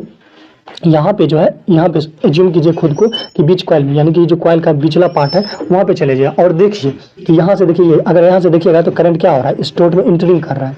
अगर ध्यान से देखिएगा तो यहाँ पे करंट क्या होगा, इंटरिंग करेगा। और फिर इसी डॉट पे यानी कि इस कॉइल के ऊपर बैठ जाइए, फिर देखिए यहाँ पे भी क्या है, ये करंट हमारा इंटरिंग कर रहा है। तो करंट इंटरिंग करेगा यानी कि यहाँ पे दोनों डॉट में करंट क्या है, इनकमिंग है, तो यानी कि एम का वैल्यू क्या लेंगे, पॉजिटिव लेंगे। वही अगर बात दूसरे कॉइल की बात करें यानी दूसरे सीरीज में, तो देखिए यहाँ पे भी हमारा डॉट है और यहाँ पे भी डॉट है। तो जब आप यहाँ पे बैठते हैं और यहाँ से एज्यूम करते हैं यहाँ से सोचते हैं, यानी मेरे बीच में बैठ के देखते हैं, तो आप देखिएगा करंट क्या हो रहा है, लीव कर रहा है, यानी कि इस डॉट को क्या कर रहा है, लीव कर रहा है। और यहाँ पे भी ये डॉट को लीव कर रहा है, तो यानी कि दोनों कंडीशन में आउटगोइंग है, तो यानी कि तो भी क्या होगा, हम पॉजिटिव हो। कुल मिलाकर मैं ये कहना चाहता हूँ कि जो म्यूचुअल इंडक्टेंस होता है वो तब पॉजिटिव होता है जब दोनों कंडीशन में जो दोनों डॉट होगा उस कंडीशन में इनकमिंग हो, यानी कि पहले कॉइल के डॉट में भी इनकमिंग हो और दूसरे कॉइल के डॉट में भी इनकमिंग हो, या फिर पहले कॉइल के डॉट में आउटगोइंग हो और दूसरे कॉइल में भी आउटगोइंग, यानी कि सेम डायरेक्शन हो, सेम करंट का डायरेक्शन हो, तो उस कंडीशन में हम एम का वैल्यू पॉजिटिव लेते हैं। लेकिन आप यहाँ पे देखिए, यहाँ पे ये देखिएगा बीच से, अगर आप यहाँ पे खड़े होकर देखिएगा, देखो जैसे मैंने आपको ट्रिक यहाँ पे बता दिया है, अब यहाँ फिगर में देख सकते हैं कि अगर आप इस बीच कॉइल पे जाके बैठ के देखिएगा तो आप देखिएगा कि यहाँ पे करंट तो इनकमिंग है, ठीक है, लेकिन यहाँ से डॉट से क्या होगा, यहाँ पे करंट निकल रहा है। तो यहाँ करंट इंटरिंग हो रहा है, लेकिन यहाँ पे क्या हो रहा है, आउटगोइंग हो रहा है, इनके लीव हो रहा है। तो इस कंडीशन में एम का वैल्यू क्या हो जाएगा, नेगेटिव, यानी कि एक डायरेक्शन इंटरिंग होगा, दूसरा लीविंग होगा, या फिर एक इनकमिंग होगा, दूसरा आउटगोइंग होगा, तो उस कंडीशन में जो एम का वैल्यू लेते हैं गाइस वो पॉजिटिव लेते हैं। क्वेश्चन पूछे जाते हैं, देखिए क्वेश्चन है कि find the total inductance of 3 series connected couple coil. 3 ठो कॉइल कनेक्टेड, आप यहाँ पे देख सकते हैं 3 ठो कॉइल कनेक्टेड है और इसका इंडक्टेंस L1 दिया गया, L2 दिया गया और L3 दिया गया और इसका वैल्यू भी यहाँ पे मेंशन है। ठीक है, यहाँ पे देख सकते हैं, यहाँ पे इसका वैल्यू भी दिया गया है कि जो L1 का वैल्यू 1 हेनरी है, L2 का वैल्यू 2 हेनरी है और L3 का वैल्यू 5 हेनरी है और M12 म्यूचुअल इंडक्टेंस जो है उसका वैल्यू ये है और M23 जो म्यूचुअल इंडक्टेंस उसका वैल्यू 1 हेनरी है और M13 का 1 हेनरी है। ठीक है, तो अब इसको सॉल्यूशन करना, मतलब सॉल्यूशन करना है कि भाई L इक्विवेलेंट हमारा कितना होगा। L इक्विवेलेंट यानी कि टोटल जो इंडक्टेंस होगा गाइस वो कितना होगा, आइए समझने का प्रयास करते हैं। और यहीं पे अभी आपका काम आएगा डॉट कन्वेक्शन कि भाई कब हमारा M जो होगा वो पॉजिटिव होगा और कब हमारा नेगेटिव होगा, तभी जाके आप इस क्वेश्चन को सही तरीके से बना सकते हैं। आइए क्वेश्चन को बनाने का इसको प्रयास करते हैं सिंपल तरीके से। चलिए देखिए, तो अगर सबसे पहले हम बात करें, चलिए सबसे पहले हम यहाँ पे L1 निकालते हैं। देखिए यहाँ पे हमारे पास क्या है, 3 नए इंडक्टेंस है, एक L1 है, दूसरा L2 है, तीसरा क्या है L3 है। तो सबसे पहले हम L1 पे कंसीडर करेंगे। तो देखिए अगर इसका हम इक्विवेलेंट निकालेंगे, L इक्विवेलेंट निकालेंगे तो क्या होगा, पहला तो L1 हो भी करेगा, दूसरा देखिए L1 पे L2 का भी तो इफेक्ट, L2 का भी तो इफेक्ट है। L2 का क्या इफेक्ट है, इसका जो म्यूचुअल इंडक्टेंस है M12 वही इफेक्ट है। फिर आप देख सकते हैं L3 का भी तो इस पे इफेक्ट है। देखिए इसका जो कुछ फ्लक्स है इसमें लिंक हो रहा है। ठीक है, इसमें क्या हो रहा है, लिंक हो रहा है, यानी कि इसका जो म्यूचुअल इंडक्टेंस है वो क्या है M13 है, यानी कि जो L1 पे M12 और M13 दोनों है। ठीक है, आई होप समझ रहे होंगे मैं क्या कहना चाह रहा हूँ। तो ठीक है, तो अब देखिए यहाँ पे, तो अगर हम यहाँ पे कंसीडर करेंगे तो हमें तीनों चीज़ों को प्लस माइनस करके ऐड करना पड़ेगा। कहने का मतलब है, यहाँ देखिए समझिए फिर से क्वेश्चन एक बार समझ जाइएगा तो आपको इजीली समझ में आ जाएगा। देखिए यहाँ पे L1 है, तो L1 पे किसका किसका इफेक्ट है। देखिए यहाँ इस कॉइल का भी कुछ फ्लक्स इसमें लिंक हो रहा है जिसका म्यूचुअल इंडक्टेंस दिया गया है M12 और इस कॉइल का भी जो कुछ फ्लक्स है इसमें लिंक कर रहा है, इसका म्यूचुअल इंडक्टेंस दिया गया है M13। तो जब आप टोटल इंडक्टेंस निकालिएगा L1 का, तो इसका मतलब है कि आप इन तीनों को जोड़िएगा, घटाइएगा, जो भी करना है वो करिएगा। अब डिपेंड करता है कि जो M12 है और जो M13 है उसमें कब प्लस होगा और कब माइनस होगा। इस यहीं पे काम आता है हमारा डॉट कन्वेक्शन। आइए डॉट कन्वेक्शन में मैंने आपको बताया था, क्या बताया था कि अगर दोनों डॉट में अगर करंट इनकमिंग होता है या आउटगोइंग होता है, यानी कि सेम पोलरिटी होता है, मतलब सेम डायरेक्शन होता है, तो उस कंडीशन में M का वैल्यू पॉजिटिव लेते हैं और डिफरेंट डायरेक्शन होता है तो उस कंडीशन में हम क्या लेते हैं, माइनस लेते हैं। आइए समझते हैं। देखिए अभी आपको समझना है कि भाई यहाँ पे M जो हो M12 जो है, यहाँ पे देखिए यहाँ पे इसका वैल्यू हम M12 का वैल्यू प्लस लेंगे या माइनस लेंगे। आइए इसी को समझते हैं। अब सिंपली आपको क्या करना है, इस बीच कॉइल में खुद को एब्जॉर्ब कीजिए कि यहाँ पे आप है, ये जो हमने एक डॉट बना रहा है यहाँ पे आप सोचिए कि यहाँ पे आप है, इसको समझिए। ठीक है, यहाँ पे है। अब ये देखिए यहाँ से अगर एब्जॉर्ब कीजिएगा तो यहाँ से करंट इस डॉट में क्या हो रहा है, एंट्री मार रहा है और इसमें भी देखिएगा तो डॉट यहाँ से करंट क्या हो रहा है, एंट्री मार रहा है। तो यानी कि दोनों डॉट में क्या है, करंट इनकमिंग है। तो यानी कि आपको यहाँ पे क्या लेना पड़ेगा, M12 को प्लस लेना पड़ेगा, जो कि मैंने लिया है, अब देख लीजिए। लेकिन अगर वही हम M3 की बात करें, M13 की बात करें तब क्या होगा, आइए इसको समझते हैं। M13 में क्या होगा, देखिए M12 आप समझ गए कि यहाँ पे प्लस होगा, लेकिन M13 में क्या होगा, एक बार समझ जाते हैं तो आपको समझ में आ जाएगा। देखिए यहाँ पे फिर आपको यहाँ पे बीच में बैठ जाना है और इसके बीच में भी बैठ जाना है। अब देखिए जब आप इसमें एब्जॉर्ब कीजिएगा तो यहाँ पे तो करंट इनकमिंग है, ठीक है, इनकमिंग होगा। लेकिन जब यहाँ पे आप यहाँ पे बैठ के एब्जॉर्ब कीजिएगा, ठीक है, जैसे मान लीजिए यहाँ पे आप बैठ के बीच में बैठना है, कॉइल के बीच में बैठ के आप एब्जॉर्ब कर रहे हैं, तो देखिएगा कि यहाँ क्या होगा, करंट यहाँ से लीव कर रहा है, इस डॉट से करंट क्या करेगा, लीव करेगा। कहने का मतलब है कि इधर तो इनकमिंग है यानी कि एंटरिंग है, इधर क्या है, लिविंग है यानी कि आउटगोइंग है। तो इस कंडीशन में मैंने आपको बताया ताकि जब अलग अलग डायरेक्शन हो तो M का वैल्यू क्या लेते हैं, नेगेटिव लेते हैं, इसलिए यहाँ पे देखिए नेगेटिव लिया गया। अब तो भाई कैलकुलेशन है, अब तो आराम से कर सकते हो भाई, कैलकुलेशन है तो भाई L1 का वैल्यू दिया गया है 1 हेनरी तो रख दिए, M12 का वैल्यू 0.5 हेनरी दिया था, रख दिए, M13 का वैल्यू 1 हेनरी दिया था, रख दिए, वैल्यू क्या आ गया हमारा 0.5 आ गया। अब इसी तरीके से बात करें हम दूसरे इंडक्टेंस यानी कि दूसरे कॉइल की, तो दूसरे कॉइल का क्या इफेक्ट होगा उसको देखने का प्रयास करते हैं। अब ये देखिए यहाँ पे L2 तो हाई है, तो L2 में देखिए क्या क्या होगा, L2 है, L2 में तो L2 हाई है, अगर L2 का इक्विवेलेंट निकाले तो L2 तो हाई है, प्लस देखिए L2 में किसके कारण है, M23 के कारण है, यानी कि इस कॉइल का भी कुछ फ्लक्स इसमें लिंक हो रहा है और इस कॉइल का भी कुछ फ्लक्स इसमें लिंक हो रहा है। तो कहने का मतलब है यहाँ पे M12 और M23 दोनों आएगा। अब डिपेंड करता है कि कब प्लस होगा और कब माइनस होगा, ये हमारा म्यूचुअल इंडक्टेंस। आइए समझिए, यहाँ पे देखिए अगर फिर बीच में बैठ जाइएगा यहाँ पे सिंपली, फिर यहाँ पे देखिए L2 जो निकालिएगा, ठीक है, यहाँ पे जब आप L2 निकालिएगा तो मैंने आपको क्या बताया था कि देखिए यहाँ पे ना निकालना, L2 ना निकालना है तो आप क्या कीजिए, बीच में बैठ जाइए, बीच में बैठ गए। अब यहाँ पे देखिए डॉट में क्या होगा, करंट इनकमिंग होगा। देखिए करंट का डायरेक्शन मैंने इधर माना, इधर से ये निकल रहा है, ठीक है। तो यहाँ पे देखिए डॉट में करंट नहीं हो रहा है, और जब आप यहाँ पे भी देखिएगा, यहाँ पे भी देखिएगा तो ये यहाँ पे भी क्या है, डॉट में करंट इनकमिंग हो रहा है, ठीक है। तो यानी कि दोनों कंडीशन में क्या है, डॉट में करंट इनकमिंग है, तो यानी कि जो M12 का वैल्यू होगा वो क्या होगा, पॉजिटिव होगा। लेकिन वही अगर हम M23 की बात करें, यानी कि इस वाले की बात करें, तो यहाँ पे जब आप एब्जॉर्व कीजिएगा, यहाँ पे जब आप बैठिएगा, यहाँ पे बैठ के देखिएगा तो डॉट में देखिए करंट क्या है, इनकमिंग है, लेकिन इस डॉट से करंट क्या हो रहा है, बाहर जा रहा है। तो यानी कि M23 का जो वैल्यू होगा वो क्या हो जाएगा, नेगेटिव हो जाएगा। अब इस वैल्यू को यहाँ पे रखेंगे और हमारा वैल्यू जो है आ जाएगा। तो यहाँ से देखिए लीजिए, M2 जो हम L2 निकालेंगे, L2 जो निकालेंगे क्या होगा, L2 M12, ये क्यों प्लस हुआ, क्योंकि दोनों कंडीशन में इनकमिंग था। M23 क्या होगा, एक इनकमिंग, दूसरा क्या होगा, आउटगोइंग। वैल्यू भी यहाँ पे रखेंगे, वो 1.5 निकलेगा। इसी तरह से आप L3 का भी निकाल लीजिएगा, L3 ये माइनस M23 हो जाएगा, ये माइनस M13 होगा, और यहाँ पे वैल्यू को निकाल के जो वैल्यू आएगा वो क्या होगा, 3H। तो यहाँ पे देखिए अगर हम टोटल इंडक्टेंस की बात करें, क्या निकालें, टोटल इंडक्टेंस की बात करें तो क्या हो जाएगा, L1, L2 और L3 तीनों को जोड़ देंगे तो हमारा वैल्यू आएगा 5 हेनरी। यानी कि ये जो तीनों कॉइल जो यहाँ पे कपल्ड की गई है, मैग्नेटिक कपलिंग, उस कंडीशन में जो इंडक्टेंस होगा वो 5 हेनरी होगा। अब ये नेक्स्ट क्वेश्चन है जो कॉम्प्लेक्स फॉर्म में है, ठीक है। तो देखिए यहाँ पे निकालना है आपको, यहाँ पे क्या निकालना है, यहाँ पे निकालना है find the equivalent impedance of shown in figure, ठीक है। यहाँ पे आपको इम्पीडेंस निकालना है, तो सिंपली वही क्वेश्चन है, सेम ही है, बस आपको यहाँ पे समझना है कि किस में करंट इनकमिंग है और किस में आउटगोइंग है, यानी कि जो M का वैल्यू कब पॉजिटिव लेना है और कब नेगेटिव लेना है। फाइनली ये सवाल आपका ये भी आराम से बन जाएगा। तो यहाँ देख लीजिए, ये सवाल आराम से यहाँ पे देख लीजिए कि किस तरह से ये बनेगा। फिर वही वाला बात है कि कब यहाँ पे प्लस लेना है और कब यहाँ पे हमको जो है माइनस लेना है, ठीक है। उसके समझने के लिए आप देख लीजिए, यहाँ पे देखिए X1 रिएक्टेंस निकालेंगे, ठीक है। हम जो अगर X1 इंडक्टेंस निकालेंगे, X1 जो इंडक्टेंस निकालेंगे वो क्या हो जाएगा, यहाँ पे देखिए J3 की बात करें, J3 और उसके बाद हम बात करें इस J2 का जो इफेक्ट होगा, ये जो म्यूचुअल इंडक्टेंस है, इसमें देखिए इसमें भी करंट इनकमिंग है और इसमें भी करंट क्या है, लेकिन यहाँ पे देखिए करंट क्या है, यहाँ पे आउटगोइंग है, तीन टर्मिनल से आउटगोइंग है। तो बस आपको ये टर्मिनल समझना है कि भाई कहाँ पे ये जो है हमारा करंट इनकमिंग हो रहा है और कहाँ पे आउटगोइंग हो रहा है। अगर अलग अपोजिट डायरेक्शन होगा तो माइनस प्लस करके ये सवाल को आप इजीली बना लीजिए।